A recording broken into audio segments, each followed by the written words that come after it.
은행에 넣어둔 소중한 퇴직금 이자는 반토막 나고 평생 모아 마련한 상가 월세는 깎아달라고 아우성인데 혹시 선생님의 이야기는 아니신가요?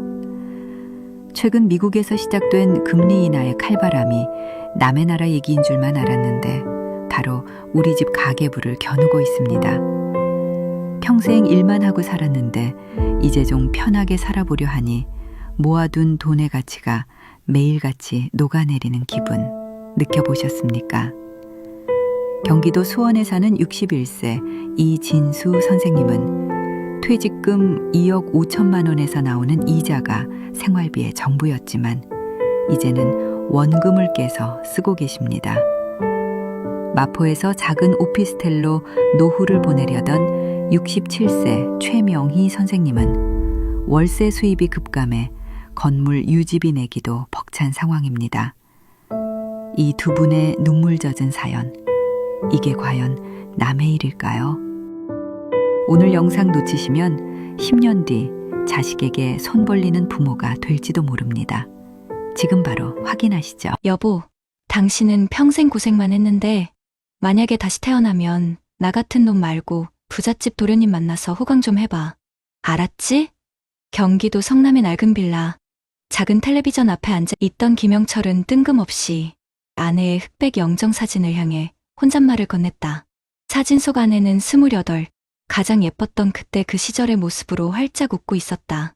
TV에서는 연일 떠들어대는 금리 인하 소식이 흘러나왔지만 영철의 귀에는 그저 쇠소리처럼 낯설게만 들렸다. 그의 세상은 아내가 떠난 3년 전 그날에 멈춰 있었고 시간은 더 이상 흐르지 않았다. 아이고, 아버지, 또 혼자 술 드셨어요? 저녁은 잡섰고요. 현관문이 열리고 외동딸 김수진이 들어왔다. 퇴근길에 사온 따끈한 순댓국 봉지를 식탁 위에 올려놓으며 걱정스러운 눈으로 아버지를 바라봤다. 수진은 아버지의 유일한 버팀목이자 세상과 연결된 마지막 끈이었다. 영철은 딸의 얼굴을 보고서야 멋쩍게 웃으며 손사래를 쳤다. 아니다. 안 마셨다. 그냥 내 엄마 생각이 나서. 저녁은 무슨 이따 먹으려고 했다.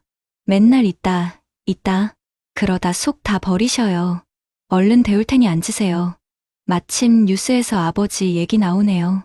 수진이 숟가락을 놓는 사이 앵커의 목소리가 거실을 채웠다. 미 연준의 금리 인하 조치로 인해 국내 시중은행 예금, 금리 또한 하락세가 불가피할 전망입니다. 특히 이자 수입에 의존하는 은퇴 생활자들의 영철은 못 들은 척 고개를 돌렸다. 저 뉴스는 마치 자신의 심장을 후벼 파는 것만 같았다. 30년간 쉼 없이 일했던 정유회사, 기름 냄새 밴 작업복을 입고 청춘을 바친 대가로 손에 쥔 퇴직금 3억 원. 아내가 살아있었다면 이 돈으로 세계 여행이라도 떠났을 테지만 이제는 그저 통장 속 숫자에 불과했다. 영철은 아내가 남긴 마지막 말처럼 이 돈만큼은 절대 허투루 쓰지 않겠다고 다짐했다. 그래서 가장 안전하다는 은행 예금에 꼬박꼬박 묻어두고 그 이자로만 생활했다. 처음 몇 년은 그럭저럭 괜찮았다. 한 달에 100만 원 남짓한 이자는 비록 넉넉지는 않았지만 아내의 병원비로 진 빚을 갚고 수진의 결혼 자금까지 조금씩 모을 수 있는 희망이었다.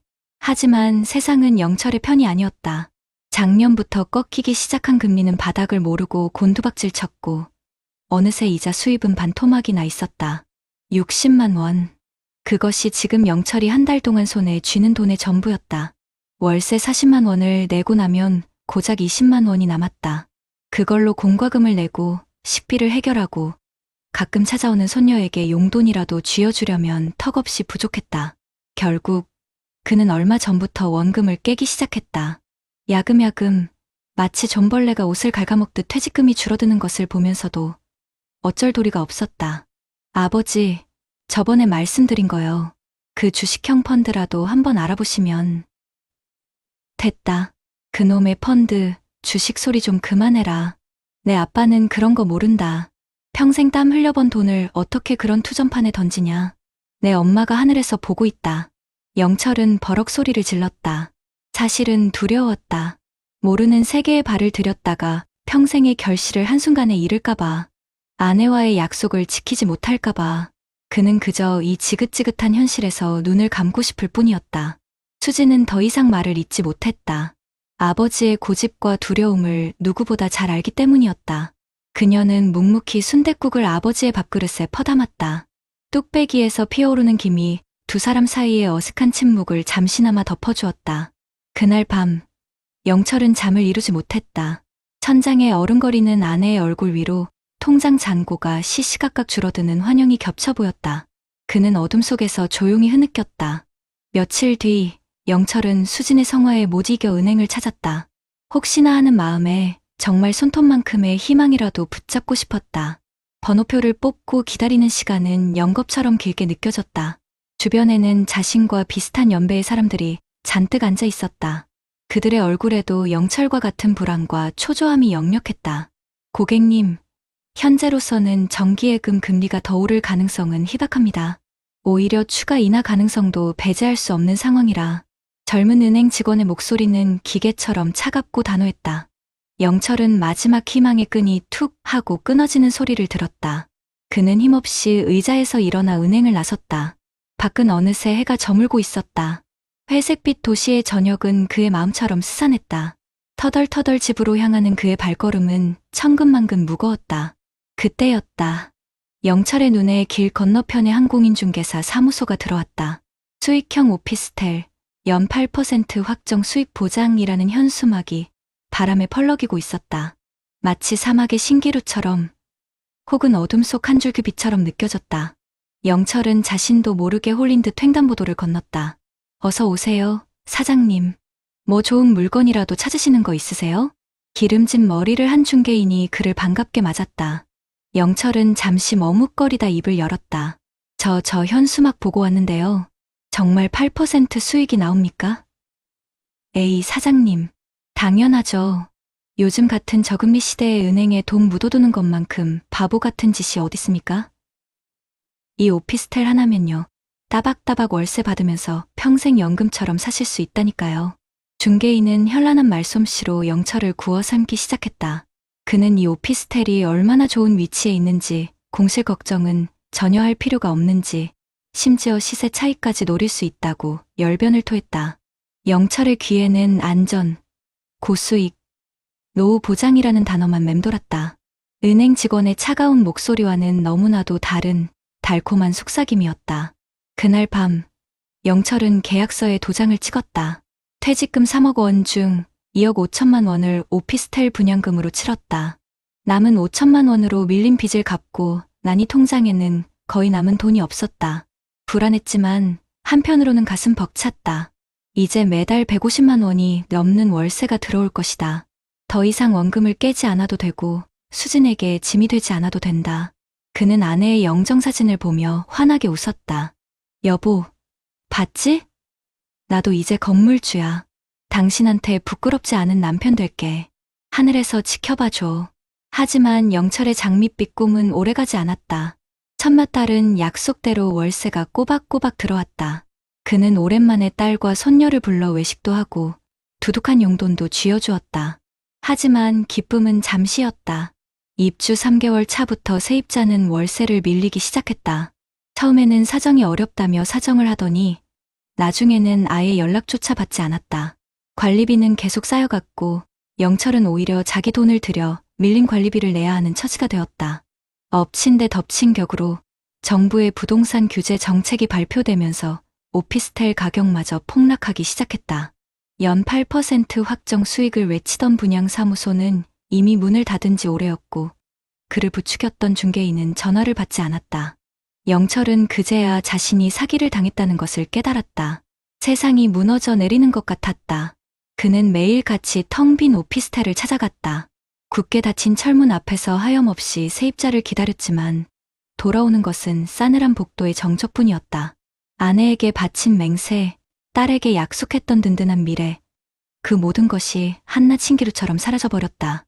절망감에 휩싸인 그는 수진에게 차마 이 사실을 털어놓을 수 없었다. 매일 밤, 그는 술로 지새우며 괴로워했다. 아버지, 도대체 무슨 일 있으세요? 왜 이렇게 술만 드세요? 제발 말씀 좀 해보세요. 결국 영철의 상태를 이상하게 여긴 수진이 그를 다그쳤다. 영철은 더 이상 버틸 힘이 없었다. 그는 무너져 내리듯 딸 앞에서 모든 사실을 고백하며 오열했다. 수진아, 아빠가 미안하다. 내 엄마 볼 면목이 없다. 이 못난 아비는 이제 어떡하면 좋으냐. 수진은 아무 말 없이 아버지를 끌어안았다. 그녀의 눈에서도 뜨거운 눈물이 흘러내렸다.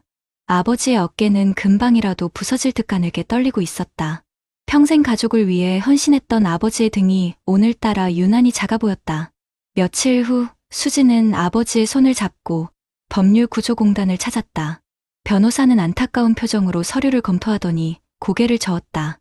계약서상으로는 법적으로 문제 삼을 부분이 거의 없다는 것이었다.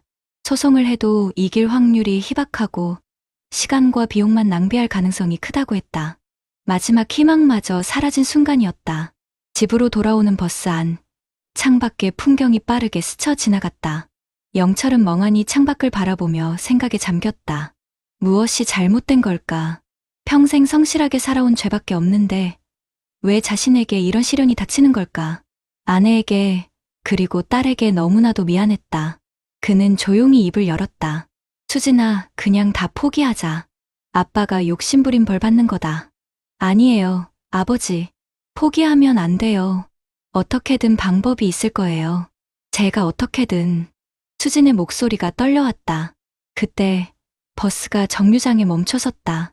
한 노부부가 서로를 의지하며 힘겹게 버스에 오르고 있었다. 할머니는 할아버지의 구부정한 허리를 연신 쓸어주었고 할아버지는 그런 할머니의 손을 꼭 잡고 있었다. 그 모습을 본 영철의 눈시울이 뜨거워졌다. 만약 아내가 살아있었다면 우리도 저렇게 늙어갈 수 있었을까? 영철은 문득 깨달았다. 자신이 잃어버린 것은 돈만이 아니었다. 그는 희망을, 그리고 살아갈 용기를 잃어버렸던 것이다. 그는 옆자리에 앉은 딸의 손을 가만히 잡았다. 투박하고 거친 아버지의 손과는 달리 딸의 손은 따뜻하고 부드러웠다. 수진아. 네. 아버지, 아빠가 다시 일어서 볼게. 너랑 내 남편한테, 그리고 우리 예쁜 소녀한테 부끄럽지 않은 아빠, 할아버지가 될게. 그 돈, 아빠 인생의 전부가 아니더라. 진짜 중요한 건 지금 내 옆에 있는 너였는데 아빠가 그걸 몰랐다. 수지는 말없이 고개를 끄덕였다. 아버지의 손에서 따뜻한 온기가 전해져 왔다. 버스는 다시 달리기 시작했다.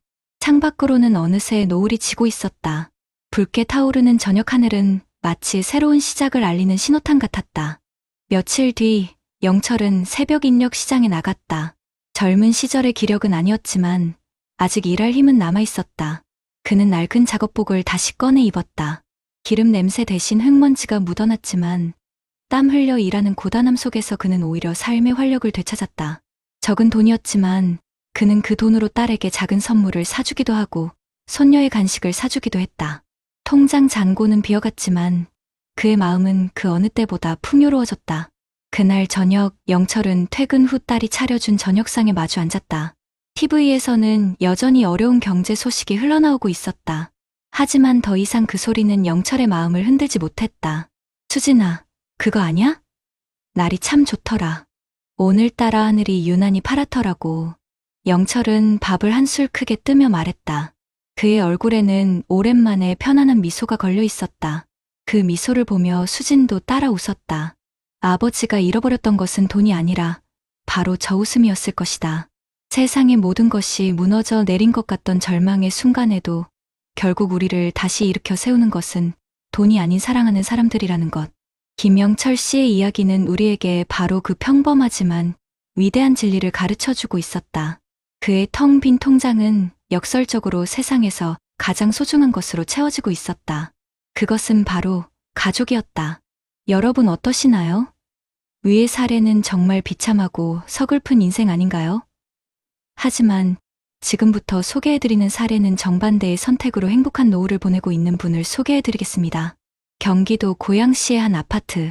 이른 아침 햇살이 거실 가득 쏟아져 들어오면 박진성 씨의 하루가 시작된다.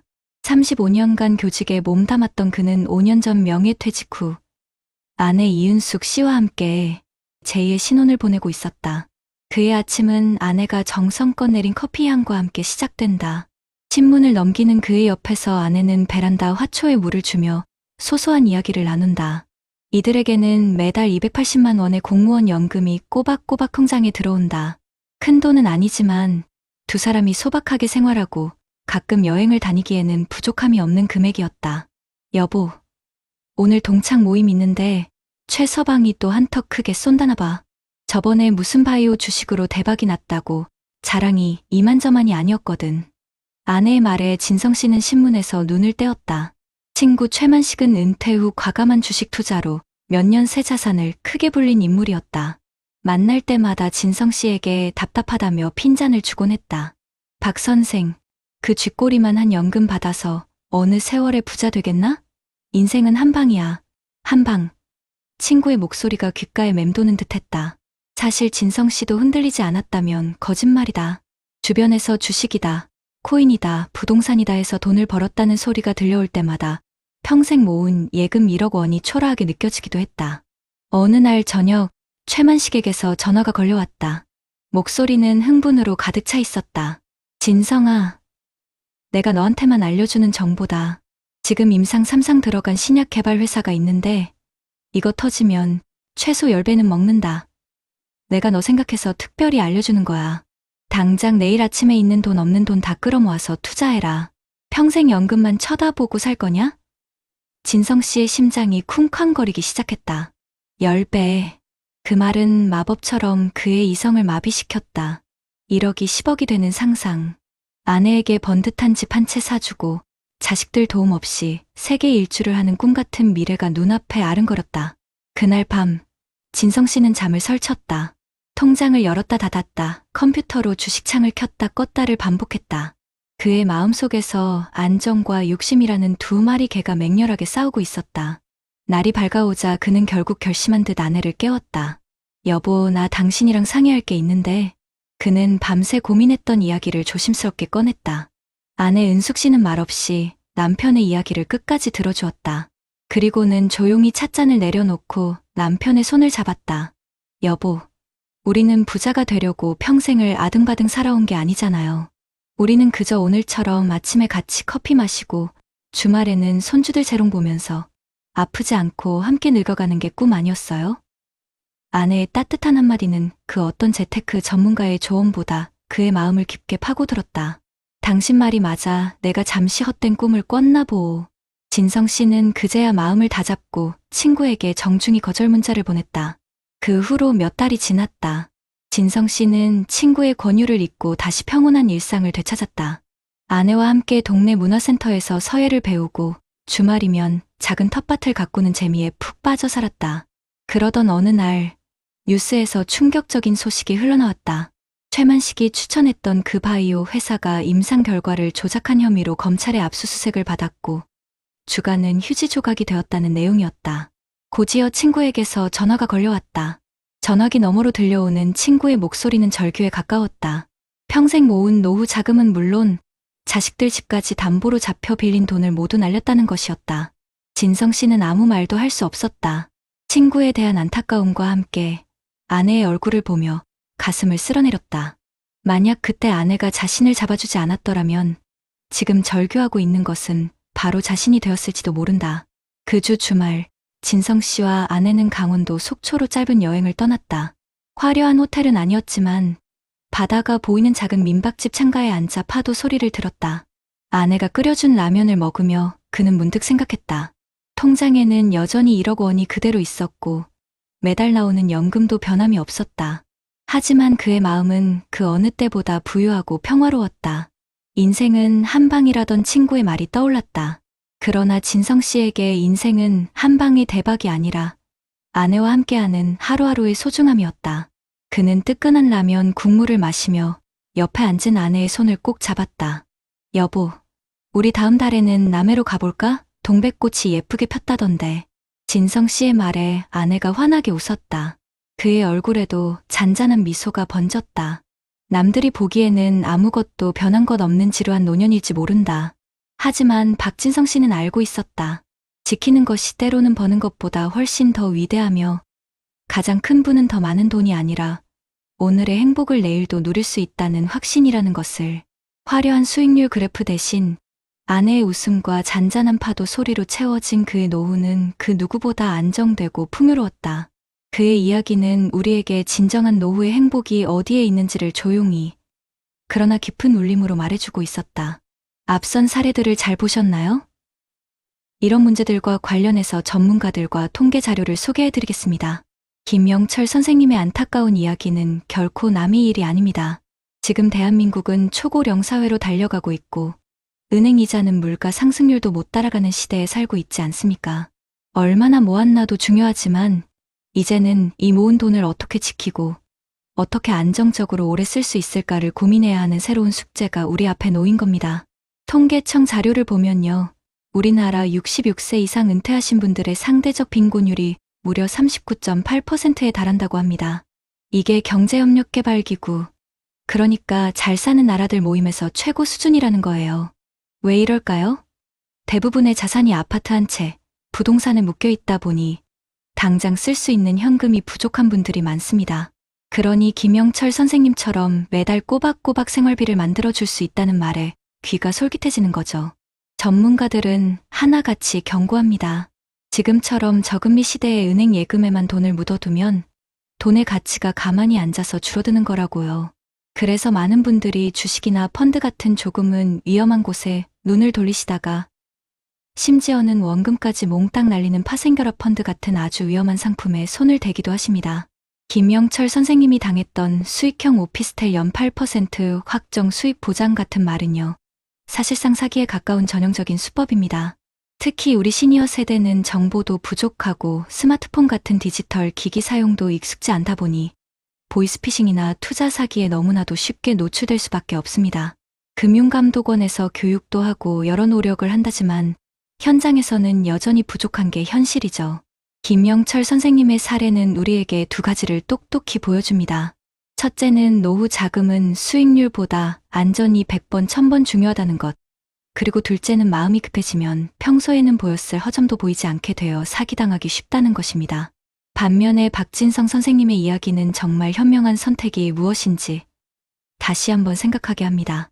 공무원 연금이라는 든든한 버팀목이 매달 통장에 꽂히니 마음의 여유가 생기는 겁니다. 친구가 옆에서 아무리 대박 주식을 외쳐도 흔들리지 않을 수 있었던 거죠. 은퇴 자산관리 전문가들이 입을 모아 하는 이야기가 있습니다. 노년기에는 돈을 불리는 것보다 안정성과 현금 유동성이 최우선이라고요. 전체 자산의 최소 30%에서 50% 정도는 필요할 때 바로 꺼내 쓸 수 있는 현금으로 가지고 있고 나머지는 원금 까먹을 걱정이 적은 예금이나 국공채, 아주 튼튼한 회사채, 그리고 꼬박꼬박 배당을 주는 주식들을 모아놓은 배당 상장 지수펀드 같은 곳에 넣어두라고 조언합니다. 저는 박진성 선생님 아내분께서 하신 말씀이 참 가슴에 와닿았습니다. 우리가 부자 되려고 평생을 아등바등 살아온 게 아니잖아요. 우리는 그저 오늘처럼 아침에 같이 커피 마시고 주말에는 손주들 재롱 보면서 아프지 않고 함께 늙어가는 게 꿈 아니었어요? 이 말이 정답 아닐까요? 이건 단순히 돈을 굴리는 재테크가 아니라 우리 인생 전체를 놓고 행복을 계획하는 재무 설계의 관점입니다. 박진성 선생님은 헛된 욕심을 버리고 평범한 일상의 행복을 지켜내셨습니다. 그 결과 위험한 투기로 노후 자금을 다 날린 친구와는 비교할 수 없는 평화롭고 풍요로운 노후를 보내고 계시죠. 통장에는 1억 원이 그대로 있었지만 그분의 마음은 세상 그 누구보다 부자였을 겁니다. 결국 두 분의 이야기는 우리에게 분명한 메시지를 줍니다. 높은 노인 빈곤율과 저금리라는 어두운 현실 속에서 달콤한 유혹은 언제든 우리를 찾아올 수 있습니다. 하지만 한 방을 노리기보다는 국민연금, 퇴직연금, 개인연금이라는 3층 연금 기둥을 단단히 세우고 안정적으로 현금 흐름을 만들며 혹시 모를 상황에 대비하는 보수적인 자산관리가 무엇보다 중요합니다. 의심스러운 투자 제안을 받으면 반드시 전문가나 자녀들과 상의하는 지혜도 필요하고요. 하지만 가장 중요한 것은 돈의 액수를 넘어서 안정된 일상과 사랑하는 가족이 주는 마음의 풍요로움이야말로 진정한 노후의 가치이자 가장 강력한 노후 대비책이라는 사실을 잊지 않는 것입니다. 텅 빈 통장을 보며 역설적으로 세상에서 가장 소중한 가족이라는 보물을 깨달은 김영철 선생님처럼 말이죠. 저희 채널은 앞으로도 우리 선생님들이 돈의 노예가 아닌 삶의 주인으로서 행복한 노후를 맞이하실 수 있도록 현명한 정보와 따뜻한 위로를 계속해서 전해드리겠습니다. 그렇다면 앞선 사례들을 해결할 수 있는 방법은 무엇이 있을까요? 김영철 씨의 안타까운 사연과 박진성 씨의 현명한 선택은 우리 시니어들에게 노후 자산 관리가 얼마나 중요한지 다시 한번 일깨워주고 있습니다. 달콤한 유혹에 흔들려 평생 모은 자산을 한순간에 잃을 수도, 반대로 원칙을 지켜 평온한 노후를 보낼 수도 있기 때문이죠. 가진 것은 집 한 채뿐인데 당장 쓸 현금이 부족한 분들이 많으실 겁니다. 은행 예금 이자는 턱없이 부족하고 집을 팔자니 어디 가서 살지 막막하고요. 바로 이런 분들을 위해 대한민국 정부가 보증하는 주택연금 제도가 있습니다. 한국주택금융공사에서 운영하는 주택연금은 만 55세 이상의 시니어가 소유한 집, 공시가격 12억 원 이하의 집을 담보로 맡기고 내 집에 평생 살면서 매달 연금을 받는 제도입니다. 부부 중 한 명이 먼저 세상을 떠나도 연금액이 줄어들지 않고 100% 똑같이 지급되고요. 만약 나중에 집값이 연금으로 받은 총액보다 더 많이 오르면 차액은 자녀에게 상속되고, 반대로 집값이 떨어져도 부족분을 자녀에게 청구하지 않아 국가가 책임지므로 가장 안전한 노후 현금 확보 수단입니다. 전문가들은 노후 자산관리의 핵심은 수익률이 아니라 매달 끊기지 않는 현금 흐름 캐시플로우를 만드는 것이라고 강조합니다. 주택연금은 부동산에 묶여있는 자산을 유동화하여 안정적인 현금 흐름을 만드는 가장 현실적이고 효과적인 방법이고요. 특히 자녀에게 집을 물려주기보다 독립적인 노후를 보내고 싶어 하는 요즘 시니어들에게 최고의 선택이 될 수 있습니다. 김영철 씨는 연 8% 확정 수익이라는 말에 넘어가 큰 피해를 보셨다고 하죠. 이런 금융 사기와 불완전 판매를 막기 위해 정부와 각 지자체에서는 다양한 예방 프로그램을 운영하고 있습니다. 금융감독원에서는 어르신들을 위한 맞춤형 금융교육을 전국적으로 실시하고 있어요. 보이스피싱, 투자 사기 유형과 예방법을 알려주고 의심스러운 투자 권유를 받았을 때 상담받을 수 있는 전화 1332번도 있으니 꼭 기억해주세요. 세상에 공짜 점심은 없다는 사실을 다시 한번 되새겨줍니다. 서울시를 비롯한 여러 지자체에서는 금융 전문가가 직접 경로당이나 복지관을 방문해 1대1로 재무 상담을 해주는 찾아가는 금융복지상담센터를 운영하고 있습니다. 은행에 가기 어렵거나 복잡한 금융상품이 두려운 분들에게 큰 도움이 될 겁니다. 또 은행에서는 부모님이 고액의 현금을 인출하거나 송금할 경우 미리 지정해둔 자녀에게 문자로 알려주는 지정인 알림 서비스를 제공하는데요. 이것도 금융사기를 막는 훌륭한 안전장치가 될 수 있습니다.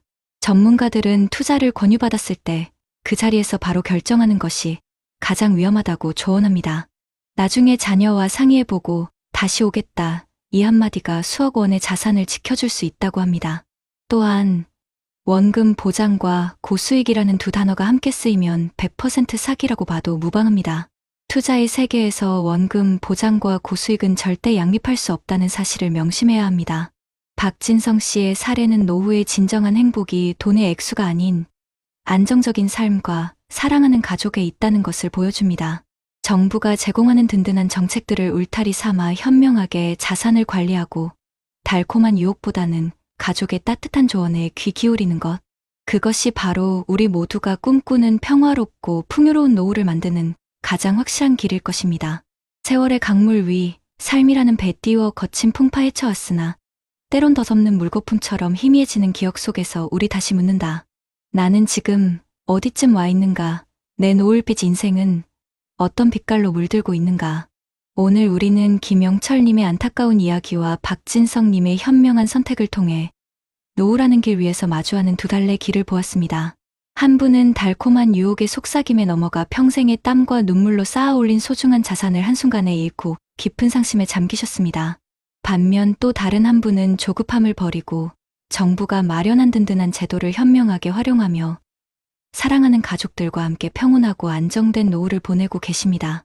이 두 분의 이야기는 우리 모두에게 깊은 울림을 줍니다. 과연 우리는 어떤 모습으로 황혼을 맞이하고 싶은가요? 돈에 많고 적음을 떠나 불안과 후회로 가득 찬 마음으로 하루하루를 보내고 싶지는 않을 것입니다.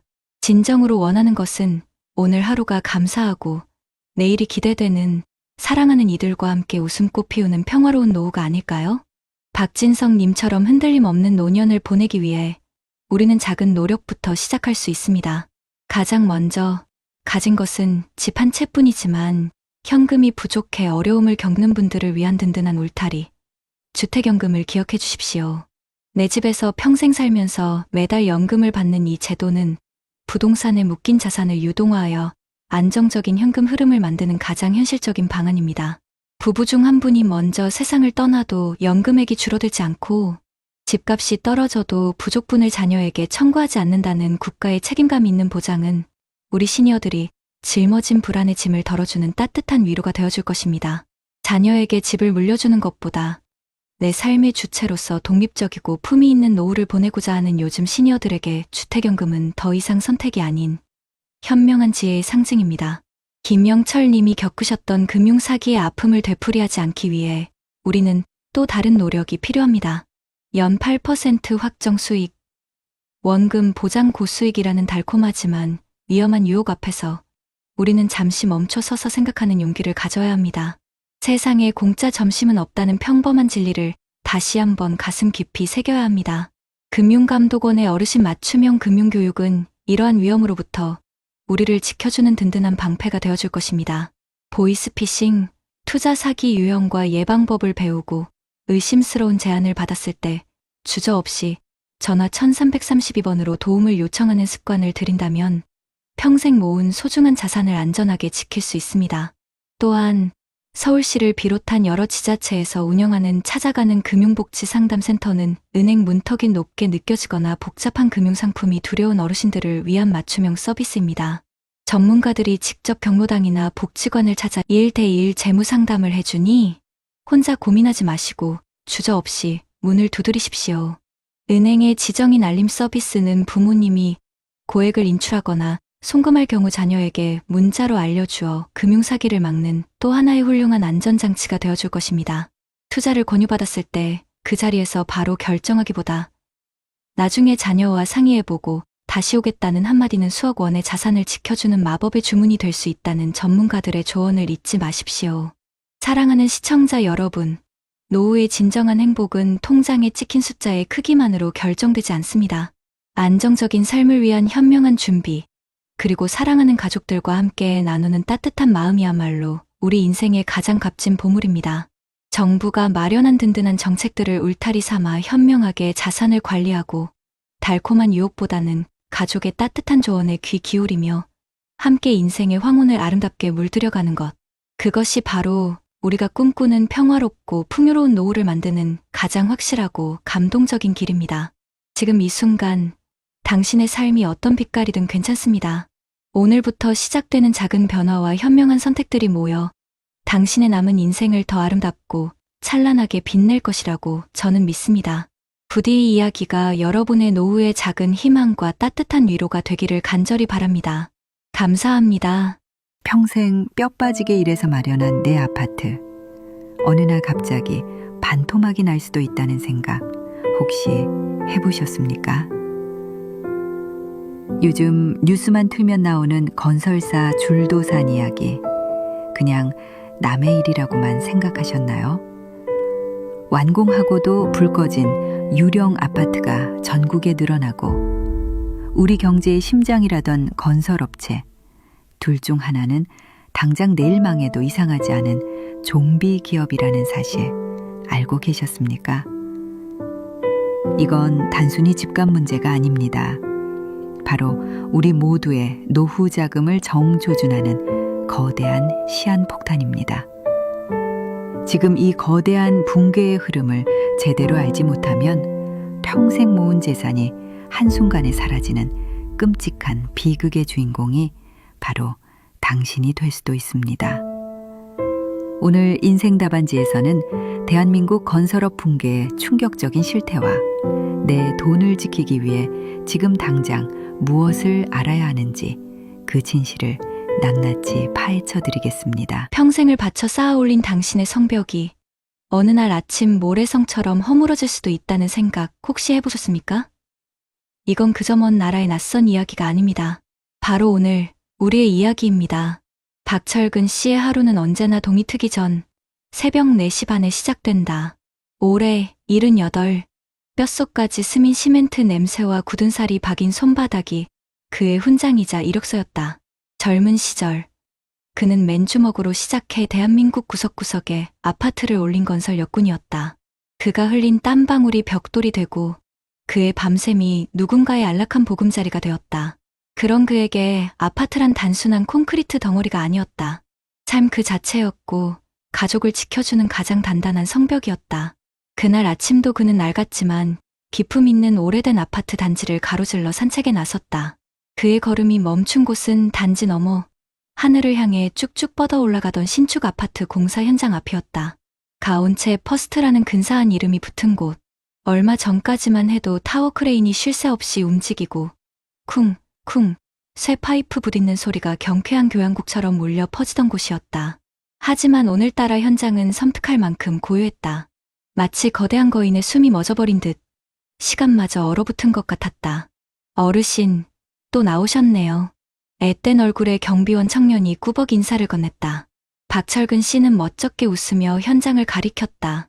이놈의 직업병이 무서운 게야. 평생 저런 것만 쳐다보고 살았더니 며칠 조용하기만 해도 속이 다 궁금해서. 오늘은 인부들이 영 안 보이네. 날도 추워지는데 공사가 더딘가? 청년의 얼굴에 잠시 그늘이 졌다. 그는 입술을 달싹이다 이내 다른 말을 꺼냈다. 글쎄요, 요즘 뉴스에 하도 무서운 소리가 많이 나와서요. 어르신, 식사는 하셨어요? 박철근 씨는 그 미묘한 표정의 변화를 놓치지 않았지만 굳이 캐묻지 않았다. 그저 헛헛한 웃음으로 답을 대신할 뿐이었다. 집으로 돌아오는 길, 그의 귓가에 아내 이순자 여사의 잔소리가 선명하게 그려졌다. 그놈의 아파트가 밥을 먹여줘, 잠을 재워줘? 닳고 닳도록 쳐다보면 당신 이름이라도 새겨준답니까? 하지만 순자도 알고 있었다. 남편이 저 현장을 그토록 애틋하게 바라보는 진짜 이유를. 그곳엔 부부의 평생이 그리고 하나뿐인 아들 영수의 미래가 걸려 있었기 때문이다. 저녁 식탁은 조촐했지만 정갈했다. 순자가 끓여낸 구수한 된장찌개, 냄새가 24평 남짓한 낡은 아파트를 가득 채웠다. TV에서는 연일 시끄러운 뉴스들이 쏟아져 나왔다. 건설업 줄도산 위기, 부동산 PF 부실 시한폭탄 터지나, 전국 미분양 아파트 7만 호 육박, 악성 미분양 사상 최고치. 박철근 씨는 못마땅한 표정으로 숟가락을 들었다. 쓸데없는 소리들 하고 있어. 저렇게 겁을 줘야 집 없는 사람들이 헐값에 집이라도 살까 싶어서 저러는 게지. 집이란 건 말이야. 땅 위에 짓는 순간부터 값이 오르게 돼 있어. 대한민국에서 가장 안전한 자산이 바로 아파트야. 그의 목소리엔 수십 년 경력의 장인이 갖는 확신과 자부심이 묻어났다. 하지만 맞은편에 앉은 순자의 표정은 어두웠다. 그녀는 밥알만 씹으며 조심스럽게 입을 열었다. 여보, 정말 괜찮은 거 맞아요? 영수한테서 전화 왔는데 며칠째 잠을 통 못 잔다고. 당신이 좀 알아봐줘요. 걔가 원래 소갯말을 잘 안 하는 애잖아요. 알아볼 게 뭐 있어. 사내 자식이 그 정도 일로 끙끙 앓는 소리를 하면 쓰나? 내가 다 알아서 계약한 데야. 요즘 애들은 배짱이 없어서 탈이야. 나 때는 말이야. 박철근 씨의 나 때는 말이야가 시작되려던 찰나 현관문 열리는 소리가 났다. 아들 영수였다. 한눈에 봐도 몇층 굶은 사람처럼 얼굴이 푸석하고 눈은 퀭했다. 제철 과일이라며 검은 봉지를 식탁 위에 올려놓는 손이 미세하게 떨리고 있었다. 아버지, 어머니, 저녁 드시고 계셨어요? 이놈아, 온다는 연락도 없이 저녁은 먹었냐? 이리 와서 숟가락 하나 더 놔라. 순자가 반갑게 아들을 맞았지만 영수는 고개를 저었다. 그는 결심한 듯 마른 침을 삼키고는 거실 바닥에 무릎을 꿇었다. 순자의 얼굴이 하얗게 질렸고 박철근 씨의 미간에는 깊은 주름이 패였다. 아버지, 죄송합니다. 제가 정말 죽을 죄를 지었습니다. 영수의 입에서 나온 이야기는 한편의 악몽과도 같았다. 처음엔 그저 아버지가 평생 모은 돈으로 마련해준 가온체 퍼스트, 아파트 한 채로 시작했다. 하지만 분양사무소 직원의 달콤한 속삭임은 그의 이성을 마비시켰다. 지금 같은 기회는 다시 없습니다. 몇 채 더 계약해서 프리미엄 받고 파시면 아버지께 받은 돈 2배, 3배로 불려서 돌려드릴 수 있어요. 대출은 저희가 다 알아서 해결해드립니다. 그 말은 독이 든 성배였다. 영수는 아버지의 퇴직금과 아파트 담보대출금까지 끌어모아 무리하게 추가 계약을 했다. 서류상으로만 존재하는 동호수를 만들어 대출금을 타내는 유령 아파트 사기와 다를 바 없는 편법이었다. 처음 2%대에 불과했던 부동산 PF 대출이자는 어느새 10%를 훌쩍 넘어섰고 건설사의 재정은 악화일로를 걸었다. 원자재 가격이 폭등하고 미분양이 쌀이자 결국 건설사는 버티지 못하고 부도를 선언했다. 박철근 씨가 매일 아침 바라보던 가온채 퍼스트는 그렇게 한순간에 거대한 흉물이자 빚더미의 상징이 되어버린 것이다. 그래서 우리가 평생 모은 돈이 내 결혼할 때 주려고 했던 그 아파트가 전부 공중으로 날아갔단 말이냐? 박철근 씨의 목소리는 분노보다는 차라리 절망에 가까웠다. 그는 아들을 보지 않았다. 그의 시선은 창밖, 어둠에 잠긴 도시의 불빛 어딘가를 헤매고 있었다. 그가 평생을 바쳐 쌓아 올린 저 수많은 아파트들. 그중 단 하나도 이제는 그의 것이 아니었다. 좀비 기업이랍니다. 뉴스에서 그러더군요. 영업이익으로 이자도 못 갚는 건설사가 전체의 절반에 가깝다고. 제가 계약한 곳도 그런 회사였어요. 처음부터 사기였던 겁니다. 죄송해요, 아버지. 정말 죄송합니다. 영수는 바닥에 머리를 박고 흐느꼈다. 순자는 아들의 등을 쓸어주며 함께 눈물을 흘렸다. 하지만 박철근 씨는 아무 말도 아무런 행동도 하지 않았다. 그는 조용히 자리에서 일어나 외투를 챙겨 입었다. 여보, 이 밤중에 어딜 가려고? 순자의 만류에도 그는 멈추지 않았다. 삐걱이는 낡은 아파트의 현관문이 닫히고 집 안에는 부서지는 울음소리만이 가득했다. 박철근 씨의 발걸음은 무의식적으로 그곳을 향하고 있었다. 가온채 퍼스트 공사 현장. 높다란 가림막에는 프리미엄의 완성, 당신의 자부심이 됩니다라는 문구가 먼지를 뒤집어 쓴 채 일신년스럽게 빛나고 있었다. 그는 가림막의 찢어진 틈으로 안을 들여다보았다. 칠흑 같은 어둠 속에서 뼈대만 앙상하게 드러낸 건물은 거대한 괴물의 시체처럼 보였다. 한때 희망과 미래의 상징이었던 곳은 이제 거대한 무덤이 되어 그의 앞에 서 있었다. 그는 현장 구석에 아무렇게나 버려진 시멘트 포대에 주저앉았다. 차가운 겨울바람이 그의 주름진 뺨을 헐키고 지나갔다. 젊은 시절, 그는 동료들과 막걸리 한 사발을 나눠 마시며 이런 이야기를 하곤 했다. 우리가 짓는 이 아파트 한 칸 한 칸이 누군가의 꿈이고 행복이라고. 그러니 벽돌 하나, 철근 하나 허투루 쓸 수 없다고. 그는 자신이 짓는 건물이 사람을 지키는 가장 단단하고 정직한 것이라 믿었다. 단 한 번도 의심해 본 적이 없었다. 그런데 무엇이 잘못된 걸까? 언제부터 집이 사람이 사는 공간이 아니라 돈 놓고 돈 먹는 투기판이 되어버린 걸까? 언제부터 정직한 땀의 가치가 종이 몇 장의 계약서 앞에서 이토록 허망하게 무너져 내리게 된 걸까? 그의 손에 잡히는 것은 차가운 흙먼지뿐이었다. 평생을 바친 그의 신념이 발밑에서부터 부서져 내리는 소리가 들리는 듯했다. 한참을 그렇게 앉아 있었을까? 등 뒤로 익숙한 발소리가 들려왔다. 아들 영수였다. 아버지를 찾아 헤맸는지 숨이 턱까지 차 있었다. 영수는 아버지 옆에 와서 아무 말 없이 섰다. 부자 사이에는 무거운 침묵이 흘렀다. 먼저 입을 연 것은 박철근 씨였다. 그의 목소리는 겨울바람보다 더 시리고 공허했다. 평생 쇠하고 흙만 만지고 살았다. 눈에 보이고 손에 잡히는 단단한 것들만 믿고 살았지. 저놈의 콘크리트는 절대 배신하지 않을 거라고 생각했다. 그는 앙상한 건물의 뼈대를 가리켰다. 그런데 저길 봐라. 저게 무너진 게 아니야. 저걸 짓던 사람, 저걸 팔던 사람, 그리고 저걸 사려던 사람의 마음이 먼저 무너진 게지. 영수는 고개를 들지 못했다. 아버지의 모든 것을 앗아간 죄책감이 그의 어깨를 짓눌렀다. 아버지, 제가 다 망쳤습니다. 아버지의 평생을. 그때였다. 박철근 씨가 천천히 몸을 돌려 아들을 바라보았다. 그의 눈은 더 이상 분노나 절망으로 가득 차 있지 않았다. 그보다 더 깊고 슬픈 무언가가 담겨 있었다. 그는 투박하고 거친 손으로 아들의 어깨에 쌓인 먼지를 털어주었다.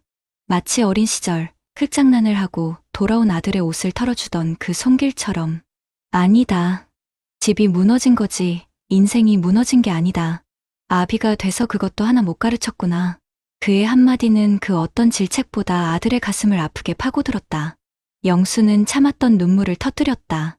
다시 시작하면 된다. 나는 평생을 무너진 곳에 새로 집을 짓던 사람이다. 내 마음이 무너진 자리에 다시 지으면 돼. 시간이 좀 걸리겠지. 예전처럼 번쩍이는 집은 아닐 게다. 그래도 비바람은 막아줄 수 있을 게야. 그게 최선입니까, 아버지? 그게 우리의 답안지입니까?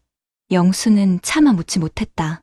아버지의 주름진 얼굴 위로 그가 평생을 바쳐 지켜온 가족이라는 성벽이 그 어떤 아파트보다 견고하게 서 있었기 때문이다. 날이 좋아서가 아니었다. 모든 것이 무너져 내린 폐허 속에서도 그럼에도 불구하고 서로가 함께였기에 그들은 다시 일어설 힘을 얻을 수 있었다. 도시의 불빛은 여전히 차갑게 빛나고 있었지만 집으로 향하는 부자의 그림자는 어쩐지 전보다 훨씬 더 따뜻하고 단단해 보였다. 평생 모은 재산은 한순간에 사라졌지만 그들은 그보다 더 소중한 것을 잃지 않았음을 깨닫고 있었다. 그것이 바로 이 냉혹한 시절을 살아가는 우리 모두가 찾아야 할 진짜 인생 답안지일지도 모른다. 여러분 어떠시나요? 위의 사례는 정말 비참하고 서글픈 인생 아닌가요? 하지만 지금부터 소개해드리는 사례는 정반대의 선택으로 행복한 노후를 보내고 있는 분을 소개해드리겠습니다. 김민준 씨의 아침은 흙냄새와 함께 시작된다. 올해 73, 35년 넘게 아이들을 가르쳤던 고등학교 역사 교사였던 그의 손은 이제 분필 가루 대신 보드라운 흙과 작은 새싹들을 매만진다. 그가 정년퇴직 후 아내와 함께 가꾸기 시작한 아파트 옥상 텃밭은 부부의 작은 왕국이자 보물창고다. 방울토마토가 익어가는 달콤한 냄새, 상추잎에 아침 이슬이 맺히는 싱그러움이 그의 노후를 채우는 가장 큰 사치다. 그에게 집이란 화려한 조망이나 평수가 아니라 이처럼 아내와 함께 작은 행복을 키워나가는 바로 이 공간 그 자체였다. 그의 평화로운 노후에도 거센 파도가 덮치려 했던 순간이 있었다. 때는 2020년, 퇴직 후 매달 25일이면 어김없이 통장에 찍히는 320만 원의 공무원 연금에 익숙해질 무렵이었다. 대한민국 전체가 부동산 광풍에 휩싸여 벼락거지라는 신조어가 유행처럼 번지던 시절, 평생을 성실하게 살아온 그의 삶이 초라하게 느껴지게 만드는 소식들이 사방에서 들려왔다. 특히 젊어서부터 막역하게 지낸 친구 이동욱의 성공은 그의 마음을 가장 크게 흔들었다. 일찌감치 사업에 뛰어들어 부동산 투자로 큰돈을 번 친구는 만날 때마다 그를 안타까워했다. 민준아, 자네 그 연금만 믿고 있다가 큰일 나. 물가 오르는 거 봐. 지금이라도 마지막 기회를 잡아야지. 신도시에 들어서는 지식산업센터가 있는데 계약금만 넣으면 나중에 피가 2배는 붙을 거야. 내가 좋은 자리 알아봐 놨어. 평생 교직에만 있어서 세상을 너무 몰라. 친구의 말은 달콤했지만 어딘가 불안한 가시가 숨어 있었다. 아내 박숙자 여사 역시 우리도 뭔가 해야 하는 거 아닐까요? 지혜 딸 시집 갈 때 손주들 과자 값이라도 넉넉히 쥐어주려면 이라며 조심스럽게 운을 뗐다. 평생 모은 1억 5천만 원의 예금 통장이 하룻밤 사이에 휴지 조각이 될 수도 있다는 공포가 엄습했다. 결국 그는 아내의 손에 이끌려 친구가 주선한 투자 설명회에 참석했다. 화려한 조명 아래 번지르르한 양복을 입은 젊은 직원이 현란한 그래프를 띄워놓고 확정 수익, 프리미엄 보장 같은 단어들을 열정적으로 외쳐댔다. 주변에서는 사람들이 홀린 듯 계약서에 도장을 찍고 있었고 그 소리가 마치 성공으로 가는 마지막 열차의 기적 소리처럼 들렸다. 친구는 그의 등을 떠밀며 속삭였다. 봐, 다들 이렇게 앞서가고 있잖아. 자네만 뒤처질 건가? 인생은 말이야. 가끔은 배짱 좋게 질러야 하는 거야. 그 순간 김민준 씨의 심장이 쿵 하고 내려앉았다. 평생을 원칙과 상식을 가르치며 살아온 자신의 삶이 거대한 흐름에 떠밀려가는 조각배처럼 느껴졌다. 식은땀이 등을 타고 흘렀다. 아내의 초조한 눈빛과 친구의 재촉하는 목소리 속에서 그는 평생 일대의 갈등에 휩싸였다. 여기서 도장을 찍으면 친구처럼 부자가 될 수도 있겠지만 만약 잘못된다면 아내와 딸의 얼굴이 스쳐 지나갔다. 그는 떨리는 손으로 펜을 내려놓았다. 그리고 아내의 손을 잡고 조용히 설명회장을 빠져나왔다. 친구는 실망과 분노가 뒤섞인 얼굴로 소리쳤다. 이 답답한 양반아, 평생 그렇게 후회하면서 살아라. 집으로 돌아오는 내내 차 안에는 무거운 침묵이 흘렀다. 그날 밤, 부부는 잠 못 이루고 마주 앉았다. 김민준 씨는 낡은 가계부를 꺼내 들었다. 지난 30년간 한 번도 거르지 않고 빼곡하게 기록해온 삶의 궤적이었다. 그는 아내에게 말했다. 여보, 나는 역사 선생이었소. 역사를 보면 말이야. 비정상적으로 뜨거운 건 반드시 차갑게 식거나 산산조각이 나더군. 우리는 평생 저 가계부의 숫자들처럼 정직하게 살아왔어. 하룻밤의 꿈을 위해 우리의 역사를 통째로 도박판에 걸 수는 없소. 그의 말에 아내는 아무 대답 없이 고개만 끄덕이며 눈물을 훔쳤다. 부부는 그날 밤 화려한 대박의 꿈 대신 소박하지만 단단한 현실을 지키기로 결정했다. 그 선택이 얼마나 현명했는지를 깨닫는 데는 그리 오랜 시간이 걸리지 않았다. 남의 이야기인 줄만 알았던 그 위기의 순간, 당신이라면 어떤 선택을 하시겠습니까? 그로부터 5년이 흐른 2025년 겨울, 김민준 씨는 옥상 텃밭에서 갓 수확한 물을 다듬고 있었다. 아내는 그 무로 뜨끈한 어묵탕을 끓일 준비를 했다. TV 뉴스에서는 연일 금리 인상과 부동산 PF 부실 사태로 줄도산하는 건설사와 공실로 넘쳐나는 신도시 상가들의 비명이 흘러나왔다. 그가 투자할 뻔했던 지식산업센터 역시 공사가 중단된 채 흉물로 방치되었다는 소식이 들려왔다. 친구 이동욱은 무리한 대출을 감당하지 못하고 결국 부도를 맞아 평생 일군 재산을 모두 날리고 건강까지 잃었다는 안타까운 소식을 전해 들었다. 김민준 씨는 씁쓸한 마음을 감출 수 없었다. 친구를 비웃거나 자신의 선택에 우쭐한 마음은 들지 않았다. 다만 그날 밤 아내의 손을 잡고 투자 설명회장을 빠져나오던 자신의 뒷모습을 떠올리며 조용히 가슴을 쓸어내릴 뿐이었다. 여보, 이리 와서 어묵 맛 좀 봐요. 당신이 키운 물을 넣어서 그런지 국물이 아주 시원하네. 아내의 목소리에 그는 상념에서 깨어났다. 부부는 나란히 앉아 김이 모락모락 피어나는 어묵탕을 나눠 먹었다. 창밖은 영하의 추위가 기승을 부렸지만 낡고 작은 아파트 안은 온기로 가득했다. 매달 25일이면 어김없이 울리는 월급, 아니 연금 입금 알림은 이제 부부에게 세상에서 가장 든든하고 평화로운 소리가 되었다. 그 돈으로 손주들의 장난감을 사주고 가끔은 아내와 함께 기차를 타고 국내의 작은 소도시로 훌쩍 여행을 떠나기도 한다. 수십억 자산가의 삶은 아니지만 돈 때문에 잠 못 이루거나 누군가를 원망할 필요 없는 삶. 그것이 김민준 씨가 선택한 노후의 풍경이었다. 어쩌면 인생의 답안지랑 가장 높은 점수를 받는 것이 아니라 치명적인 오답을 피해가는 것일지도 모른다. 눈앞에 화려한 성을 쌓으려 욕심내기보다 비바람을 막아줄 나만의 작은 초가를 단단하게 짓는 지혜. 김민준 씨는 흘고든 손으로 아내의 손을 꼭 잡았다. 그의 주름진 얼굴에 퍼지는 온화한 미소는 그 어떤 프리미엄 아파트의 화려한 조망보다 값지고 아름다워 보였다. 평생을 바쳐 지켜온 것은 거대한 재산이 아니었다. 바로 지금 이 순간, 사랑하는 사람과 뜨끈한 국물 한 그릇을 나눌 수 있는 이 평범하고도 소중한 일상이었다. 그리고 그것이야말로 경랑의 시대를 살아온 그가 찾아낸 가장 완벽한 인생의 정답이었다. 앞선 사례들을 잘 보셨나요? 이런 문제들과 관련해서 전문가들과 통계 자료회를 소개해드리겠습니다. 방금 보신 박철근 어르신의 이야기가 그저 한 개인의 불행한 이야기, 드라마 속 이야기라고만 생각하시면 정말 큰일 납니다. 지금 대한민국 부동산 시장 전체가 살얼음판을 걷고 있거든요. 가장 큰 시한폭탄이 바로 부동산 프로젝트 파이낸싱, 흔히 말하는 PF 대출이라는 겁니다. 이게 뭐냐면 건설사들이 아파트 지을 때 은행에서 미리 돈을 빌려 쓰는 건데 이 규모가 눈덩이처럼 불어나서 2023년 말에 135조 원을 넘더니 작년 3분기에는 무려 200조 원 가까이 치솟았다고 합니다.